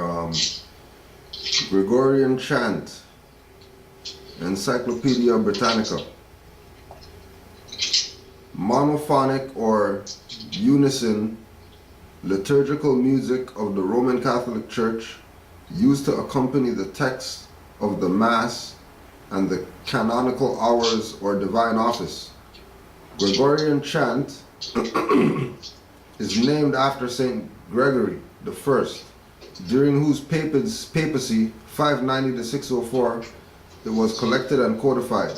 Charlemagne, king of the Franks, imposed Gregorian chant on his kingdom, where another liturgical tradition, the Gallican chant, was in common use. During the 8th and 9th centuries, a process of assimilation took place between Galician and Gregorian chants, and it is the chant in this evolved from that has come down to the present. So it's some church ritual, and I mean with what they're getting at, yeah, it could be taken from that perspective, you know what I mean, as a spell, if you will, right?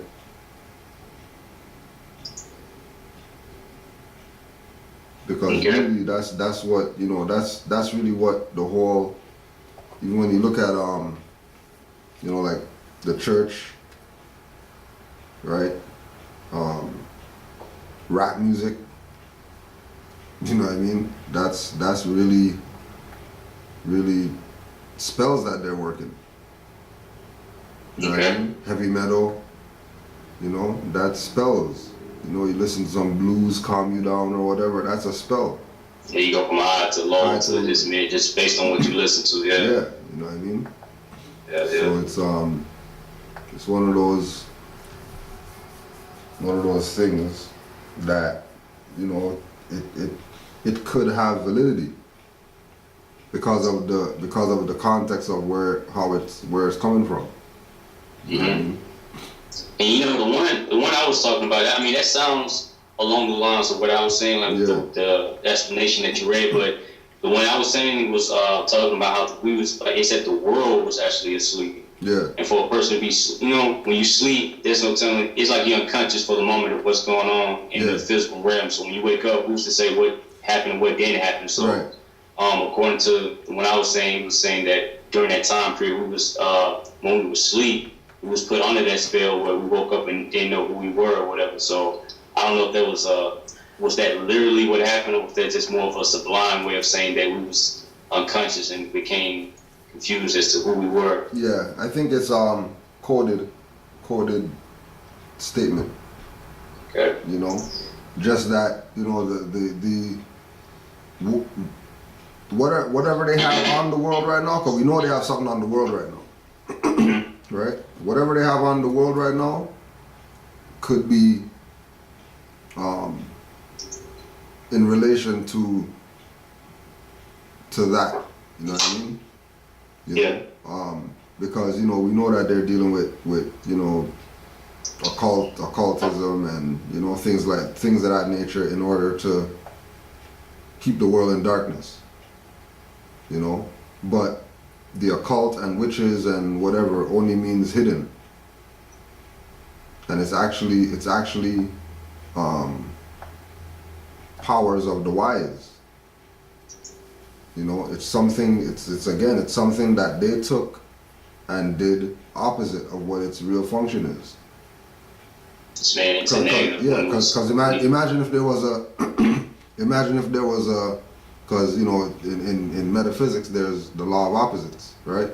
So what if there's a Gregorian chant to counter the chant that they put on the people? Because there has to be a flip side somewhere, right? They can't just be able to pull a spell and not be able to break it. That's a violation of the law of witchcraft. You have to be able to break a spell. You can't just put somebody on a spell and then that just walk away. There's always a cure for because positive and negative. Right. You know what I mean? Because that's a power. If you put a spell on somebody, you have power over them. But if you also have the cure to remove that spell, you get that person to do anything that you want. Okay. Right? And the cure to the spell is the Moors regaining their lost estate. Because everybody wants to live under the rule of the Moors again, because that was the best time in history. As a multicultural world, the best time in history was under the rule of the Moors. And that's all the multicultural world knows. Rule under the Moors. They don't know anything else because they weren't around during certain times. At one time on the planet, it was only us. And would you say, like, with us just being the only ones on the planet, us fighting amongst each other, would that also be a reason why we get to pay that? Exactly, another reason for the fall. But what would there be to fight over? Like, if it was just us, you know what I'm saying? Like, it seems like we would automatically know how to live in peace for us to be teaching peace to, you know, other nations and things of that nature. Like, especially if we already own the planet, like we would see it, it's like, all right, this is our planet. We know how to get around. We know the math sciences. We know how to do this and do that. So it seems like, well, why would we want to fight one another? There's pretty much a utopia or heaven on earth. And that comes down to, you know what I mean, no different than the Cain and Abel. Right? One brother jealous as of another brother's birthright. Yeah. You know what I mean? Him handling it not the best way that he should handle it. You know what I mean? Because, you know, if Michael Jordan's brother doesn't accept the fact that he is the reason why Jordan is who he is, but he's looking at a perspective of, well, if I taught him, I should have been just as good as him and made the NBA and build a millionaire or whatever. He's lost in the world. You know what I mean? Because his job wasn't to be Michael Jordan. His job was to prepare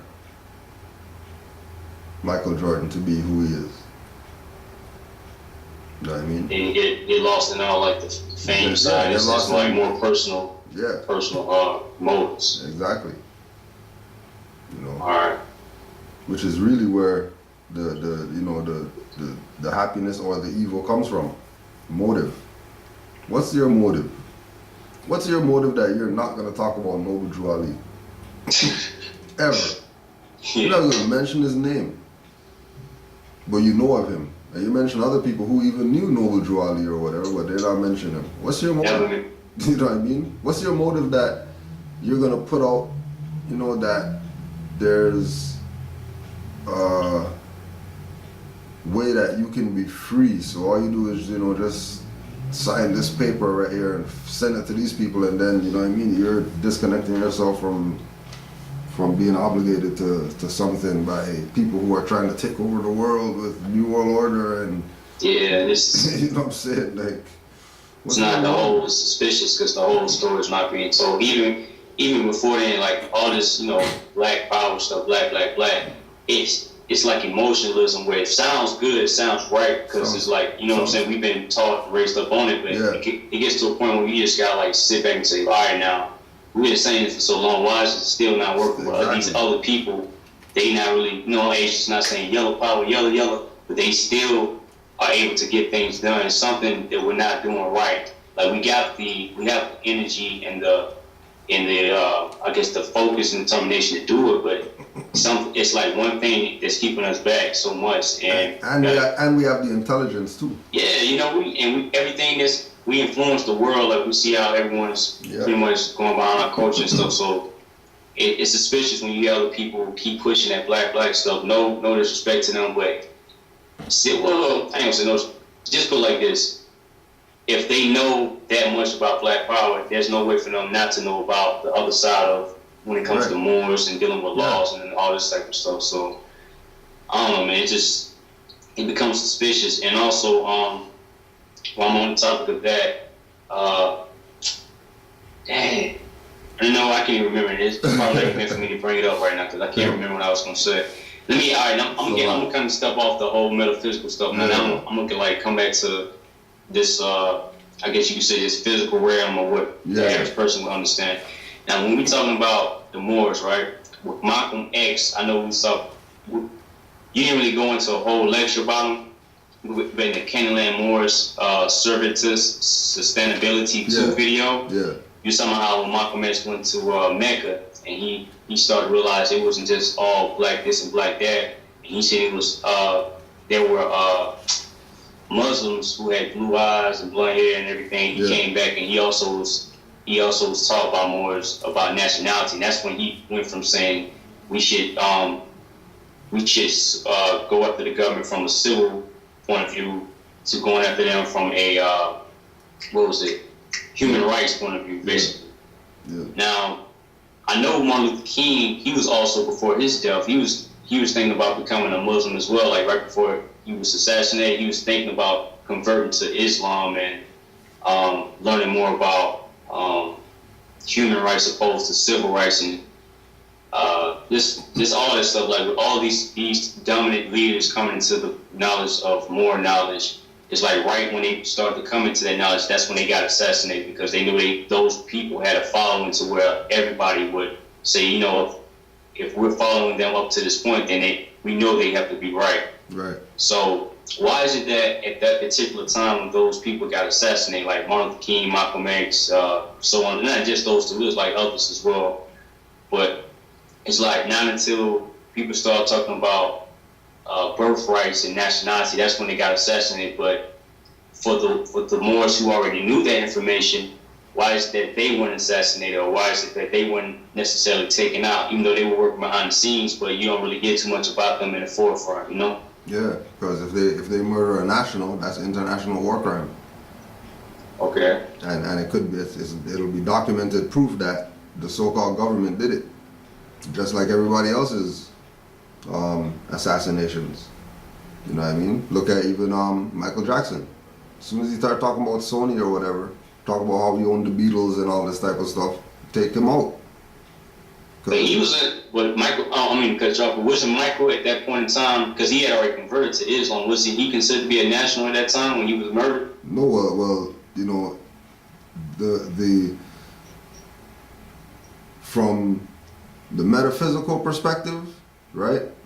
He proclaimed his nationality, right? On the earthly perspective, he didn't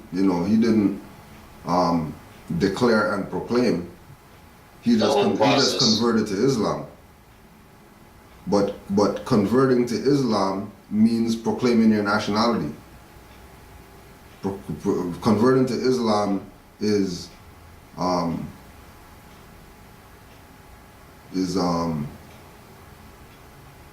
presented to the people like moving from one religion to another religion, or adopting the religion of Muslims, when that's not really what it is. It's really a nationality proclamation. It's just done through the venue of religion, or a religion, or from a religious perspective, right? So that's why his name was Mikael. when he converted. Right? Mariah Carey. That's why why is it that her son. Her son's called Moroccan or whatever. Yeah, I remember you talking about that in another video, how like these celebrities are denouncing. No. Also consider this. Why is it that he's converting to Islam, right? Which has to do with the Moors. Mariah Carey's, one of Mariah Carey's children is called Morocco or Moroccan or whatever, right? And she was the person that he brought up as the reason to why he had to talk about Sony. Yeah, that's a good connection. Yeah, that's Right? You know, yeah, I remember that. Yeah, right. Why was she the one that was in it? Because they were in the same study circle. You said like she was crying and all that stuff. Yeah. And They were in the same study circle. They've been watching Taj videos and shit like that. Like they don't feel they don't study the Moors. Don't feel like they're home watching foolishness, reality TV shows or whatever at their house. With time to watch something. They're watching lectures and stuff like that. Don't get it twisted. You know what I mean? Because they're in the public eye, you know. Why is Rihanna gonna go get that tattoo there if she's not studying something? I'm not familiar with that. I don't too much know what tattoo is. She has this tattoo of the wing disc on her chest. Oh yeah? Yeah. Oh, I didn't know that. Like I don't keep too much. Only time I really hear about stuff is like I might be checking mail, Yahoo might pop up some stuff on, Yeah. So yeah. Yeah, but just things, you know what I mean? Just things, just like them converting to Islam. It's just stuff going on, This is entertainment, people. So it's gonna be talked about. You know what I mean? Right? It's gonna be in the public or whatever like that. But just things, things just going on. Like Jay-Z walking around with Nation of Gods and Earth's pendant and all that. You know what I mean? Carmelo Anthony walking around with Nation of Gods and Earth's pendant, like. What are you talking about? They're trying to tell people without just flat out saying it. Yeah, without straight saying it, coming out and saying it. You know what I mean? Because they should be saying it, but they also took checks. And they got that noose, so if they do anything that's too obvious, the noose will get tighter and tighter. Yo, it's just like they did to Martin and Malcolm and everybody else. Same program. The exact same program. What's so ironic about it is like the same information that they supposedly took an oath to not dispel just flat out, now it's available to the average person without there being any type of oath being taken, where you can just easily, us being in the age of information query, you can just easily look up online the same stuff they learn, you can learn as well, but not necessarily be tied into this oath of where you can't tell the people to free them or it'd be a death penalty or whatever, But yeah, all right. So see what's next. I ain't gonna keep you on forever, man. No, it's all good. Yeah, it's all good. Yeah, man. All right. We got a couple minutes still. We're good.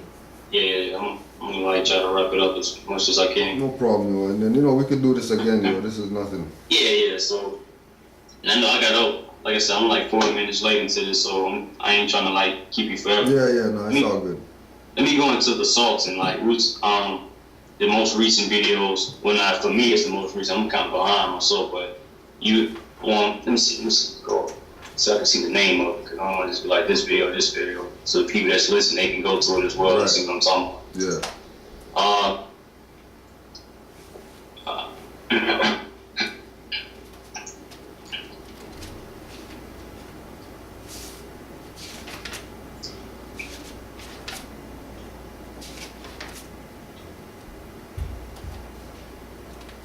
Okay, I can't find it, but I know that you'll know which one I'm talking about. I don't want to just keep it quiet like this for a long time. Yeah. You know that one video you were saying with the Sultan, he pretty much gave the Europeans, he gave George Washington and Benjamin Franklin them permission to come and be on our land, because they was already doing commerce shit, but he gave them, it's like they went to him knowing that if they got permission from him, they would be in the okay and the green. Right. And there was a lot of Moors who was in opposition to that because they knew how they worked back in Europe and the stuff they was known to do, and not all of them, but they just knew the track history of the European. Right. Like, do you think the Sultan knew that, even though he knew like the past history of what they could do and their possibilities, that in the long run, in the outcome, it was going to be a bigger role to him allowing them to be on this land? Just like with Noble Drew Ali, he mentioned that.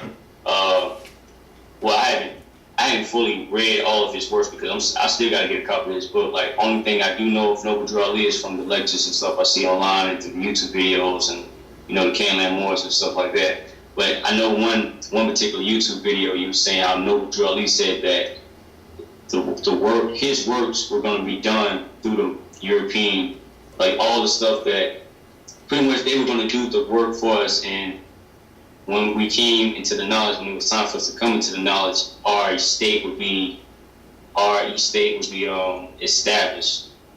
And that's paraphrasing, basically. I'm not quoting exactly what he said, but to paraphrase what was being said versus why the Sultan allowed the Europeans to come into our land. Was it that he knew in the long run it was going to be a good thing for us, or just as the nation as a whole? Because it seemed like it was a ignorant mistake to make to allow them to come here and do this and do that. But did he see the bigger picture, or did he know the same way Noble Drew Ali knew that in the long run it was going to be a positive outcome to the situation? It was really based on the outcome of the European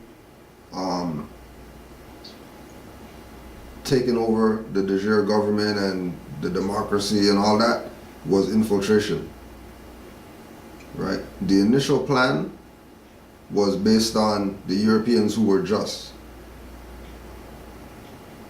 The initial plan was based on coming to some type of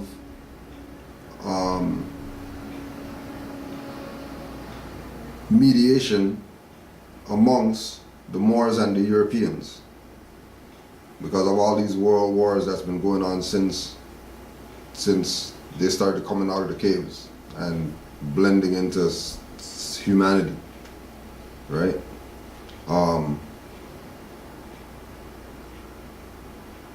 The Moors, the Moorish government in America was falling. So the next person in power is the Sultan, right? That's the next person in power. The Sultan doesn't have any jurisdiction over here unless he's sent for, right? So the Europeans sent for the Sultan and then we have the proof in George Washington's letter, right? That they sent the letter to the Sultan because the Moors here weren't down with the whole them being part of this. You guys have to be a separate entity. You can't be part. You can't take over our thing. We have to create a separate entity for you and put you guys over there. And then that's the only place that you guys are able to be, and you know what I mean? Don't be straying anywhere. You know? And the Sultan's position was, well, if the Moors fell, then I'm the next authority. Right? Instead of being that mediator. So he also had personal motives then? So he had motives. Oh yeah, for sure. Okay, I'm thinking he was smart. Because everybody knows this is the Moroccan Empire. Everybody knows that it's all about the West. Now the Sultan was a Moor too, right? Yeah, well, I mean, you know, when we...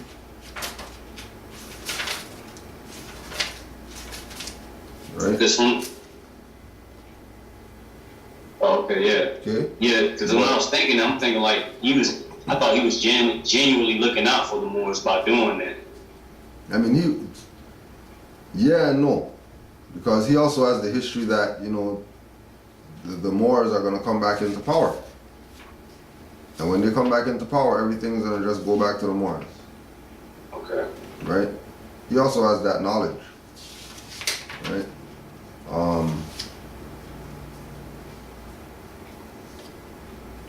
So, and then Noble Drew Ali tells you that they don't have any authority. He just tells you what their position is, right?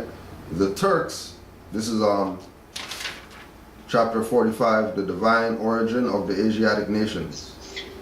Right? Wait, what's the name of that again? Divine origin of the Asiatic nations? Yeah. Alright. The fallen sons and daughters of the Asiatic nation of North America need to learn to love instead of hate, and to know of their higher self and lower self. This is the uniting of the Holy Quran of Mecca for teaching and instructing all Moorish Americans, etc. The key of civilization was and is in the hands of the Asiatic nations. Right, so these are the Asiatic nations.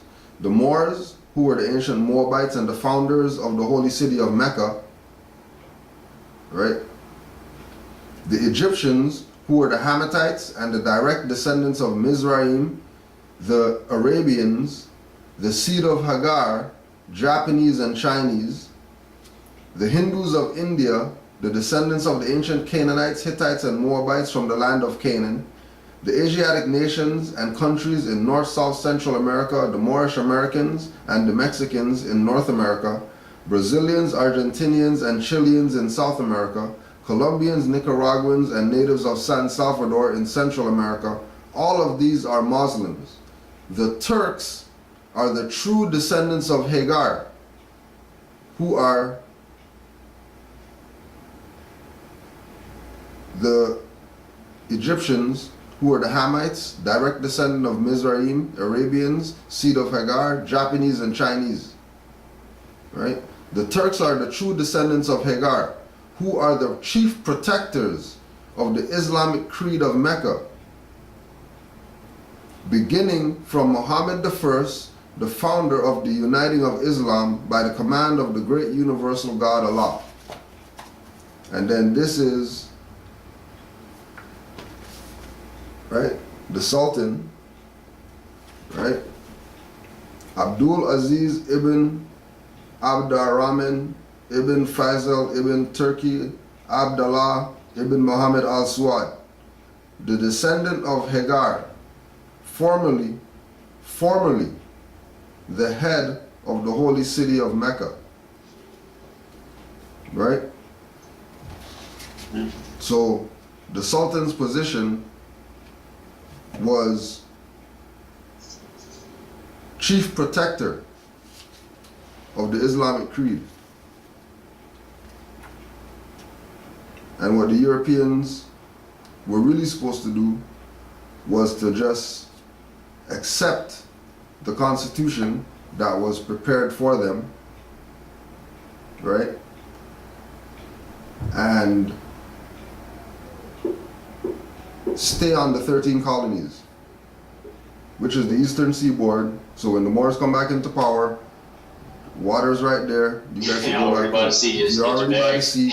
Get your bags and just go. You right about it though, just when it's time to go, leave. Yeah, but the Sultan gave them jurisdiction further inland. Yeah.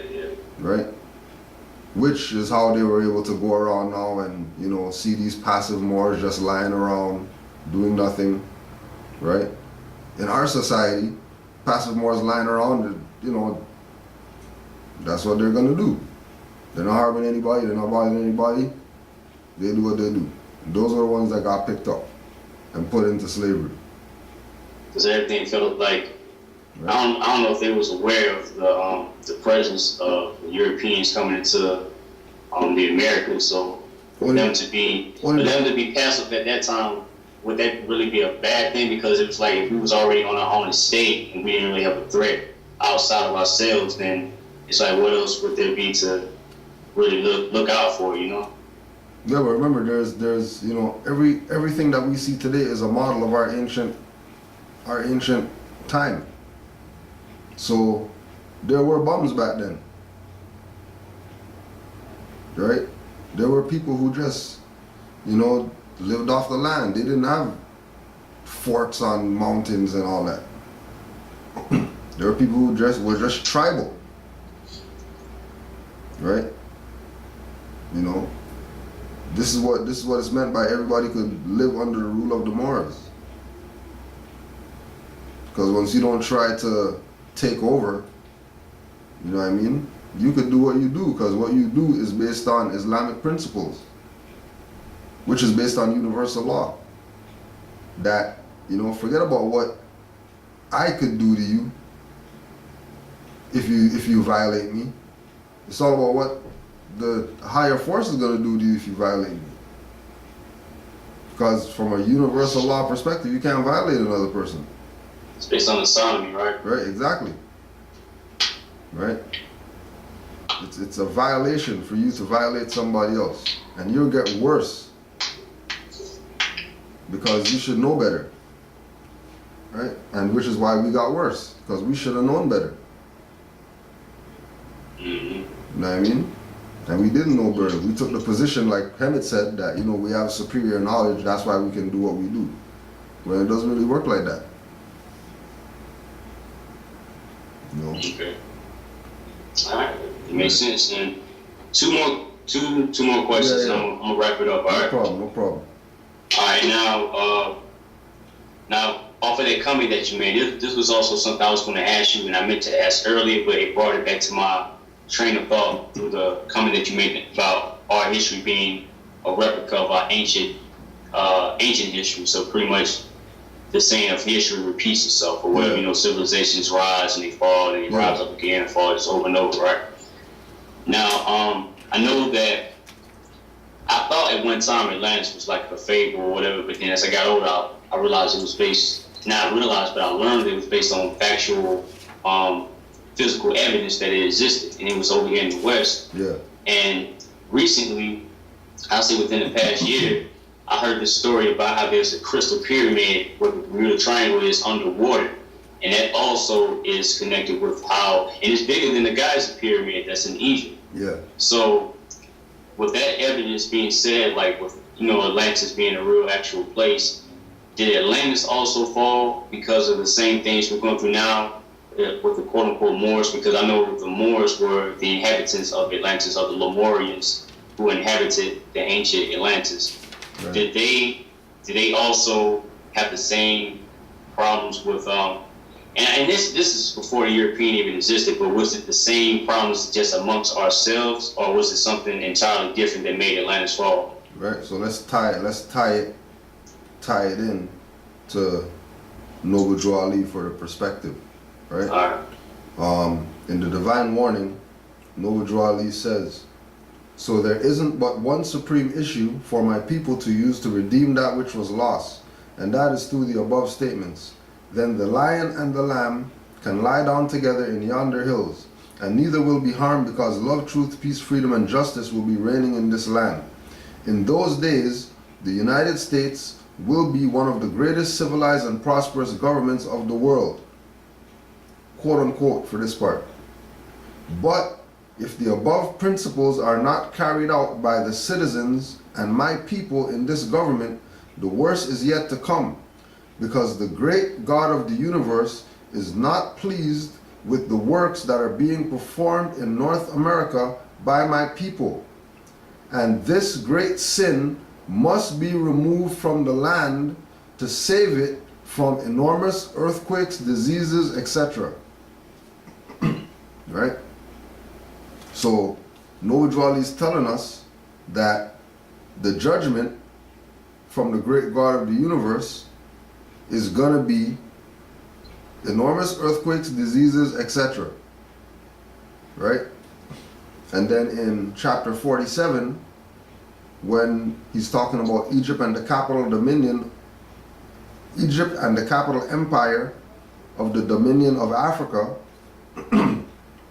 he says, "The Moabites from the land of Moab, who received permission from the pharaohs of Egypt to settle and inhabit northwest Africa, they were the founders and are the true possessors of the present Moroccan Empire, with their Canaanite, Hittite, and Amorite brethren who sojourned from the land of Canaan seeking new homes. Their dominion and inhabitation extended from northeast and southwest Africa, across the great Atlantis, even onto the present North, South, and Central America, and also Mexico and the Atlantis Islands, before the great earthquake which caused the great Atlantic Ocean.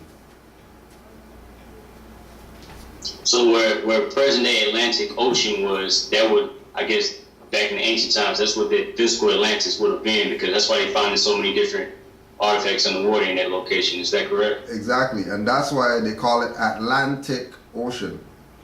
Which at one time was the Ethiopic Ocean. Right. Is that correct? But even before it was the Ethiopic Ocean, that was where Atlantis was. Yeah. So Atlantis became Atlantic. Yeah. Right? And Caribbean islands comes from Atlantis Islands. That's true, man. Right? And everything's in Noble Drew Ali's works. You know what I mean? It's just, yeah. And it makes sense, though, because it's obvious. It's like, right, it's like you can't see the whole picture because it's right in your face. And right. You know what I'm saying? But you back off of it. And put it. And another thing that makes it so hard to just, not for me, but just like the average person trying to have a conversation with them about stuff like this, it's like we've been taught for so long that these are fables and fictional stories. And it's like when you try to just seriously talk about it, that there's factual evidence proving this stuff is real, you look at like you're crazy and this and that. It's like Taj was talking about when I first came across Taj, I've seen some of this stuff before, but I wasn't like just, you know what I'm saying, drawn into it all the way. Just like you were saying how you had all these DVDs, and it was like, man, this guy got on a hat, man. Like, you don't know what he's talking about, man. So I said the same thing when I came across him, but I know he was saying that if you tell people in the conditions that they're in right now that they're under a spell or witchcraft or whatever, they'll look at you like you're crazy and say like, nah, I ain't gonna be messed with that. So I guess it's just for everybody, there's a certain time for people to come into this, if at all, you know what I'm saying, for people get into this information. So, but yeah, that answers my question as far as how they feel, because it's not necessarily about them fighting amongst each other. They could have been doing something else that caused the civilization to fall, because if you didn't abide by the rules of, you know, the creator and this and that. So that makes sense. Right. All right, now I have any more questions, but like I said, I'm just gonna ask one more question. I know I'm gonna go ahead and wrap it up. And I wanted to say this for last because I didn't want this whole video to be about the whole legal, lawful perspective of the Moors, even though we deal with spiritual and also the what's the word, civil or the lawful side of, you know what I'm saying, our studies. With the particular situation that I've gotten myself in, it's nothing to the extreme, and that it's pretty much, we conversed a few times about it, or not conversed, but typed about it, was in reference to my driver's license. Now I know that it's not my driver's license, it's a commercial instrument that belongs to the state that was given to me to practice a certain, to get from point A to point B, which my plan is, I want to do this, like, I want to have one automobile that's unlicensed and one that is, so I can still be able to get from point A to point B in certain situations without being harassed, but I still am going to reserve all my rights on the license. Now, the way they do licenses now is like, even if you say, I want to renew my license, they have it electronically, so they might say something like, no, we won't accept it. You can't put all this stuff on there, then try to put your signature through there. How would you reserve your rights on the license without them pretty much saying that you can't do that? Or if you already have a license that's suspended? Because with me, again, my personal situation, I challenged the court on a suit that I had. You know, I was studying this information. I said, I want to put it into effect. And it worked. When I went to court, you know, they couldn't arrest me or anything, even though they threatened to send out warrants and this and that. Like, I never heard from them again.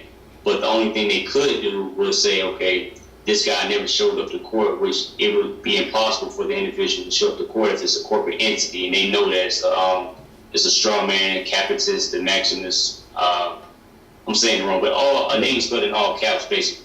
So you know, that individual couldn't show up to court, but I was the authorized representative, and they suspended that license. Now, for me to go back and pay the fine associated with that license to get it reinstated, and then going back and say I lost my license, I would like to get a new one so I can reserve my rights on there, would I get back into their jurisdiction by paying that fine in the first place? Then they can say, well, if you're paying this fine, then that means that you are so and so, and now we're gonna do more damage to you. Like, how would a situation like that be handled? Well, because you're dealing with it in hindsight, right? Because you're dealing with it in hindsight,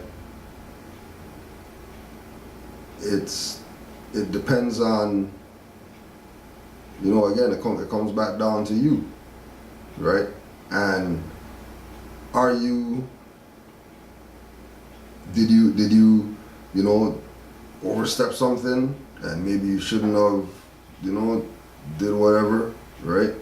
Because the whole objective of fighting the suit, you know, or alleged ticket or whatever, is for them to dismiss it. So nothing gets suspended, nothing is just, you know, it's just dismissed, right? But being that that's the way that they make finance, right? They're not going to dismiss it. Especially if it appears to them that you're just trying something not to pay this. Even though you can be studying sincerely and really wanting to, you know about your nationality and birthrights, how they're looking at it is you're trying to swindle them out of their Yeah, it wasn't that way. That's funny. You know what I mean? Right? Yeah. Their fee. So for spite, they're gonna suspend it. Because they know that majority of people that come into this information from the perspective of they got a ticket, so they need to use this information to try to get out of the ticket because the license is suspended and they want to drive again and whatever. Once they're coming from that perspective, they already know that the individual isn't really in this. You know what I mean? Because if you're in this, you'll be part of an organized body of Moors that have a department of motor vehicles that gives you your own plates and all that once that so-called vehicle is your private property. You know what I mean? You take that, you put that into the trust of the temple, make the temple own it, make the temple insure it, and make the temple issue you your plates since you're a member of it. You know what I mean? And you have access to the trust or the property that's in the trust by being a member. So you would have your own plates issued to you that you don't even need a license because that plate sets the order that they don't have jurisdiction. So they're not even going to be looking at, they're not going to. They shouldn't be looking at you when you pass by it. They see that plate. And they see that plate. They are automatically, they have no jurisdiction. Right? And not because of what the plate says, but because the plate is foreign to the state of wherever you're at. Two different jurisdictions. Two different jurisdictions. And the jurisdiction that you're in, they don't have any claim in that. So they're not supposed to be stopping, but they stop people, especially Moors who are exercising their birthright, because if you're out there driving around with your own plates, that means everybody else out there who has plates for the state of whatever could be driving around on Moorish plates as well. Mm-hmm. And if everybody's doing that, now they can't write any tickets or suits. Okay. And if they can't write tickets, they can't make money. Which if they already de facto again. Right? Already de facto. Yeah. Right? So we're always looking at it from hindsight because we get our ass kicked, then we want to get on Moorish knowledge. Right? which you know, it's like you can't have your cake and eat it too. Yeah. You can't go in there and, you know what I mean, beat them up with law, showing them that they're fraud, and then today, now after you beat them up, we want to go get a license to reserve our rights on it. Mm-hmm. You know what I'm saying? And I knew once I was getting into that, I knew it was going to be those. I looked at the pros and the cons of the whole thing, and I've also spoken with other Moors concerning this topic. Fonteas, he's been extremely helpful, man. He gave me a lot of information in regards to the matter. And it's not even that I, per se, want a driver's license or whatever, but when I realized that it was possible to still have one and practice it both ways, because I didn't know about the Moor, well, I didn't know about the Moor task, but I remember you also told a story about how they pulled you over and they sent the car to your house. They made it seem like the tow truck guy was going to take it from you, but when you got home, the car was in your driveway waiting for you. Right. But there was another YouTube video on Canaanland Moors. The guy was giving a lecture. He was like, when they pull you over, this is what you do. You take out your driver's license, all rights reserved, then you show them your nationality card. Right. And he said that, I was like, whoa, so wait a minute, so you can, that made me think, all right, so you can still have a driver's license and then have your nationality card without it being a conflict of interest. Yeah, because one, the nationality card is who you are, right? And you already know that the license is in a corporate name, which isn't you. Yeah. Right? It's a corporation, yeah. So it's you, because don't forget, you're not giving the license because it's ID. This is why you're given both. You're given one to show that you have identification as a national, and then you're given the license to show that you have a right to engage in commerce on the public roadways, right? But this isn't given to them as an ID, the license. They can't go up in the computer and say, okay, well, yeah, ID presented was driver's license. Because that's not why you're presenting it when you present both. If you present one, they're gonna assume it's ID. So that's still, by you doing both, it takes you from you're not in the jurisdiction at that point. It's like saying, okay, I don't just have this is who I really am, but this is just showing that I have the, I guess you can say, the degree or the contract to actually use these roads for commerce. Right. You have the contract, right. And then if you're not engaging in commerce, which is the argument that I didn't bring up in my case, because, when you're in there, it's a different, you forget stuff, right? Yeah. But that's a key point too, that if you're not engaging in commerce, license doesn't apply. License only applies if you're engaging in commerce. So if you're not engaging in commerce, if you're just going to the grocery store. Yeah. Right? You're not selling anything out of the grocery store. You're just going, picking that up, bringing it back to your house. Right? Mm-hmm. You're not engaging in commerce on the public roadway, so the license doesn't technically apply if they stop you.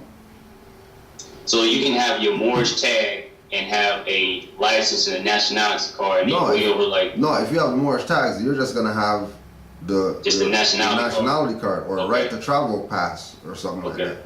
You know what I mean? Right to travel card.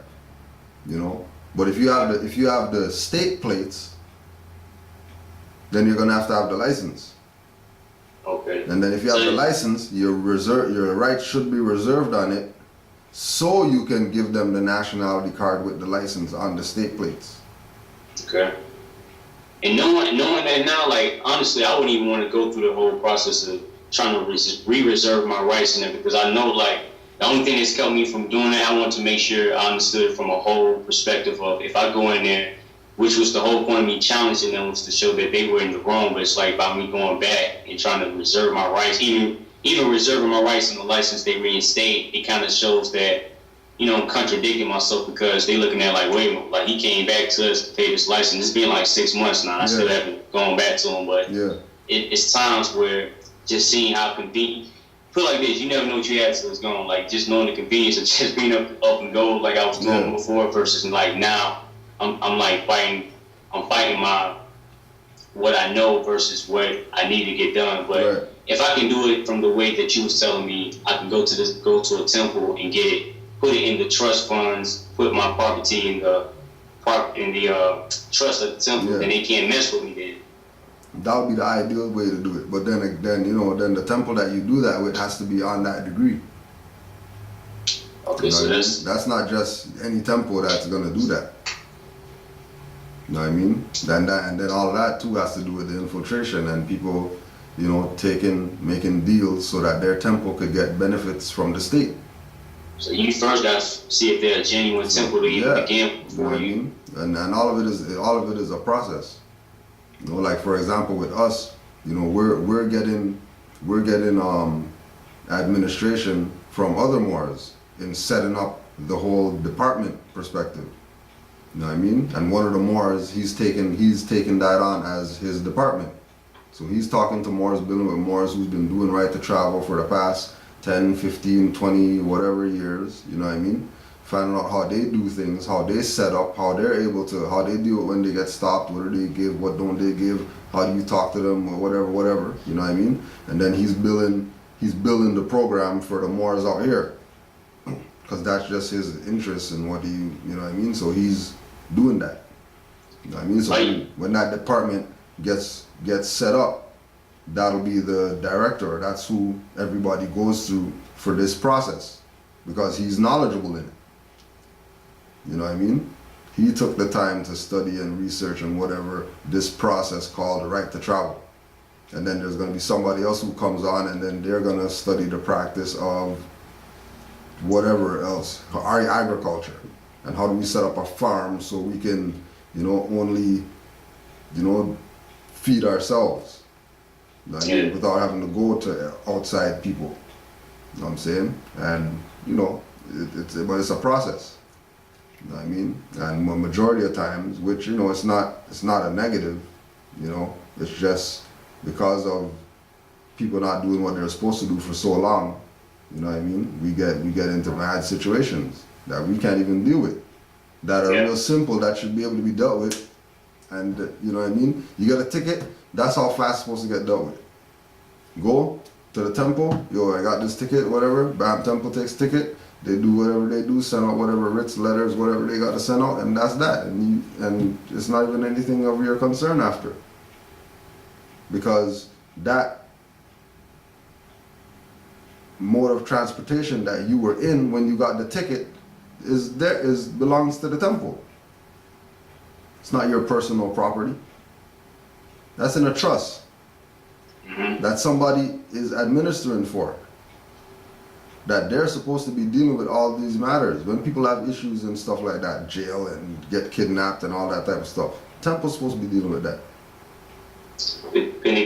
But again, like, do you take the risk of, like, if the temple, again, if it's not a genuine temple, let's say you put your property in the trust of the temple, could they technically turn around and say, well, they can almost use that as a blackmail issue where it's like, okay, you belong to our temple, so if you don't do A, B, and C, we technically own your car, so, you know, you should, you know, could they do some stuff like that? I mean, they can if they're unworthy. They can if they're dishonorable. You know what I mean? But, you know, honorable temple, that wouldn't even be discussion. Okay. You know what I'm saying? Because if you're going to be on the level of having a trust and administering a trust for the members of the temple and all that, you're going to have to be on some love, truth, peace, freedom, justice. Yeah. Or the trust won't work. That's why it's called trust. Exactly. Trust. Yeah. Exactly. That's why it's called trust to begin with. Right? And then that's the metaphysics of trust. We can do the law stuff and go into the trust documents and whatever, but the real trust is trust. The real trust is I trust that you will take this property and you will do with it necessary to protect it from being, you know what I mean, whatever. You know what I'm saying? And they're doing that just on their trust of that person or that individual or that, you know, person with a title. Could you put your trust into this? Is it within are there restrictions, like boundaries? Like, say if I was to, like, I'm in Georgia right now, like if I was to come to Canada and put something in trust, would that still hold in America when I come back here? Like if I was to put my car in a trust in Canada and then come here, if I was to go to another state on the west side or wherever. Yeah, the only issue with that would be that if you put it in that trust, if you put it in trust in Canaanland and go back there, if you have an issue, now there's distance issues with, because we'll have to come there to deal with something. Oh yeah. You know yeah, what I it mean? can be like email or when it nothing could like be that. just when it could just be somebody domestic around there, or group of Moors that are coming into the information, organize, make sure that study, you know what I mean, and get down with Moors who are legitimate temples, and you know, go into the temple as adepts. And once you go into the temple as adepts, meaning that you have the full degree of knowledge that you need in order to exercise your birthright, you know what I mean? Those Moors will be more than welcome and glad and happy that some active Moors are coming into the temple, because you're at it. Because you know you're not coming into, you know what I mean, you know, like be taught. You're coming on to add on to what's already there. Especially if you're already organized and you already got, you know what I mean, heads of your, whatever it is that your organization is or whatever like that. You know what I mean? And then you go to the temple, like look at all these groups, these organizations or whatever, you know, that are, you know, have a legitimate argument.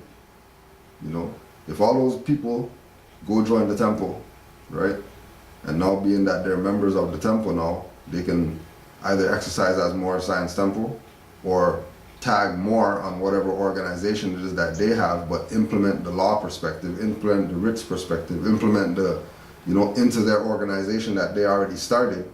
They'll be more powerful because now they're connected to the Moors. Opposed to just being, you know what I mean, out in the ocean floating on deadwood. You know what I mean? How about, you know, get in the raft, we'll bring you over to the boat and you could, you know, have something. You know what I mean? So, you know, and again, it's a process. Like, it's not, I'm not of the perspective of, you know, somebody has a situation like their property and they want to protect their property just to give them information to do that, for them to go do that and then get caught up because they never studied. Yeah. You know what I mean? Because that's bad on the teacher. You know what I mean? Because you're supposed to get tested or something before you go do, you know, we're talking about going out there with some plates or whatever. You know what I mean? And people out there have badges, guns, taser, jails or whatever like that. And you're just going out there, well, yeah, I'll just put these plates on because, you know, this Moor said I can go to this place and make my own plates and, you know, and go out there, and then you lose all your property and blame the information. When it wasn't the information, it was that person's ineptness. You know what I mean? Yeah. So it's all about being at it before you do anything. Yeah, and you know, like, and I didn't come when I started studying the Moors, it wasn't just because I'm in trouble, like I got to find a way to not pay the ticket. Because I've had tickets before. I didn't get a lot of tickets, but I had like 2 tickets previously in my entire history of having a car, and it wasn't because of that, but it was just like, you know, I'm getting tired of getting these tickets for whatever reason. They could say something like, they could say I was an inch over the line and give me a $200 fine or whatever. So I just started researching in general. I wasn't just saying let me go to the Moors. Right. And to me, knowing what I know now, I feel like it was a way for the ancestors to kind of get my attention even more, so to say, all right, we can stop him here if we can just stop him to slow down, like research and learn more. Exactly. It's gonna lead into more stuff. I went from just finding out about a ticket to learn about how it's de facto to learn about how we rate the world at one time. It's, you know what I'm saying? The door was just, everything just flushed at me at one time. So, you know, I didn't want to give I just didn't want to have that impression. I know there's a lot of people who do it just for that purpose, and it's like after that they go back to partying and smoking, drinking, this and that. And I was never the type of person to begin with. So and that was what I was implying. I was just putting that out there, you know. Yeah. I'm just like speaking for myself, though, like put it out there. So, but that's it, man. I mean, that concludes for today. That concludes all the questions that I have. You've been extremely helpful to me, man. I appreciate your time. Thank you for your time. Everything that you do. You know, you started up the Canaanland Moors YouTube page. I haven't seen the older stuff from years before, but you're doing a great service, man. Give thanks, bro. Appreciate that, and give thanks to you for reaching out too. You know what I mean?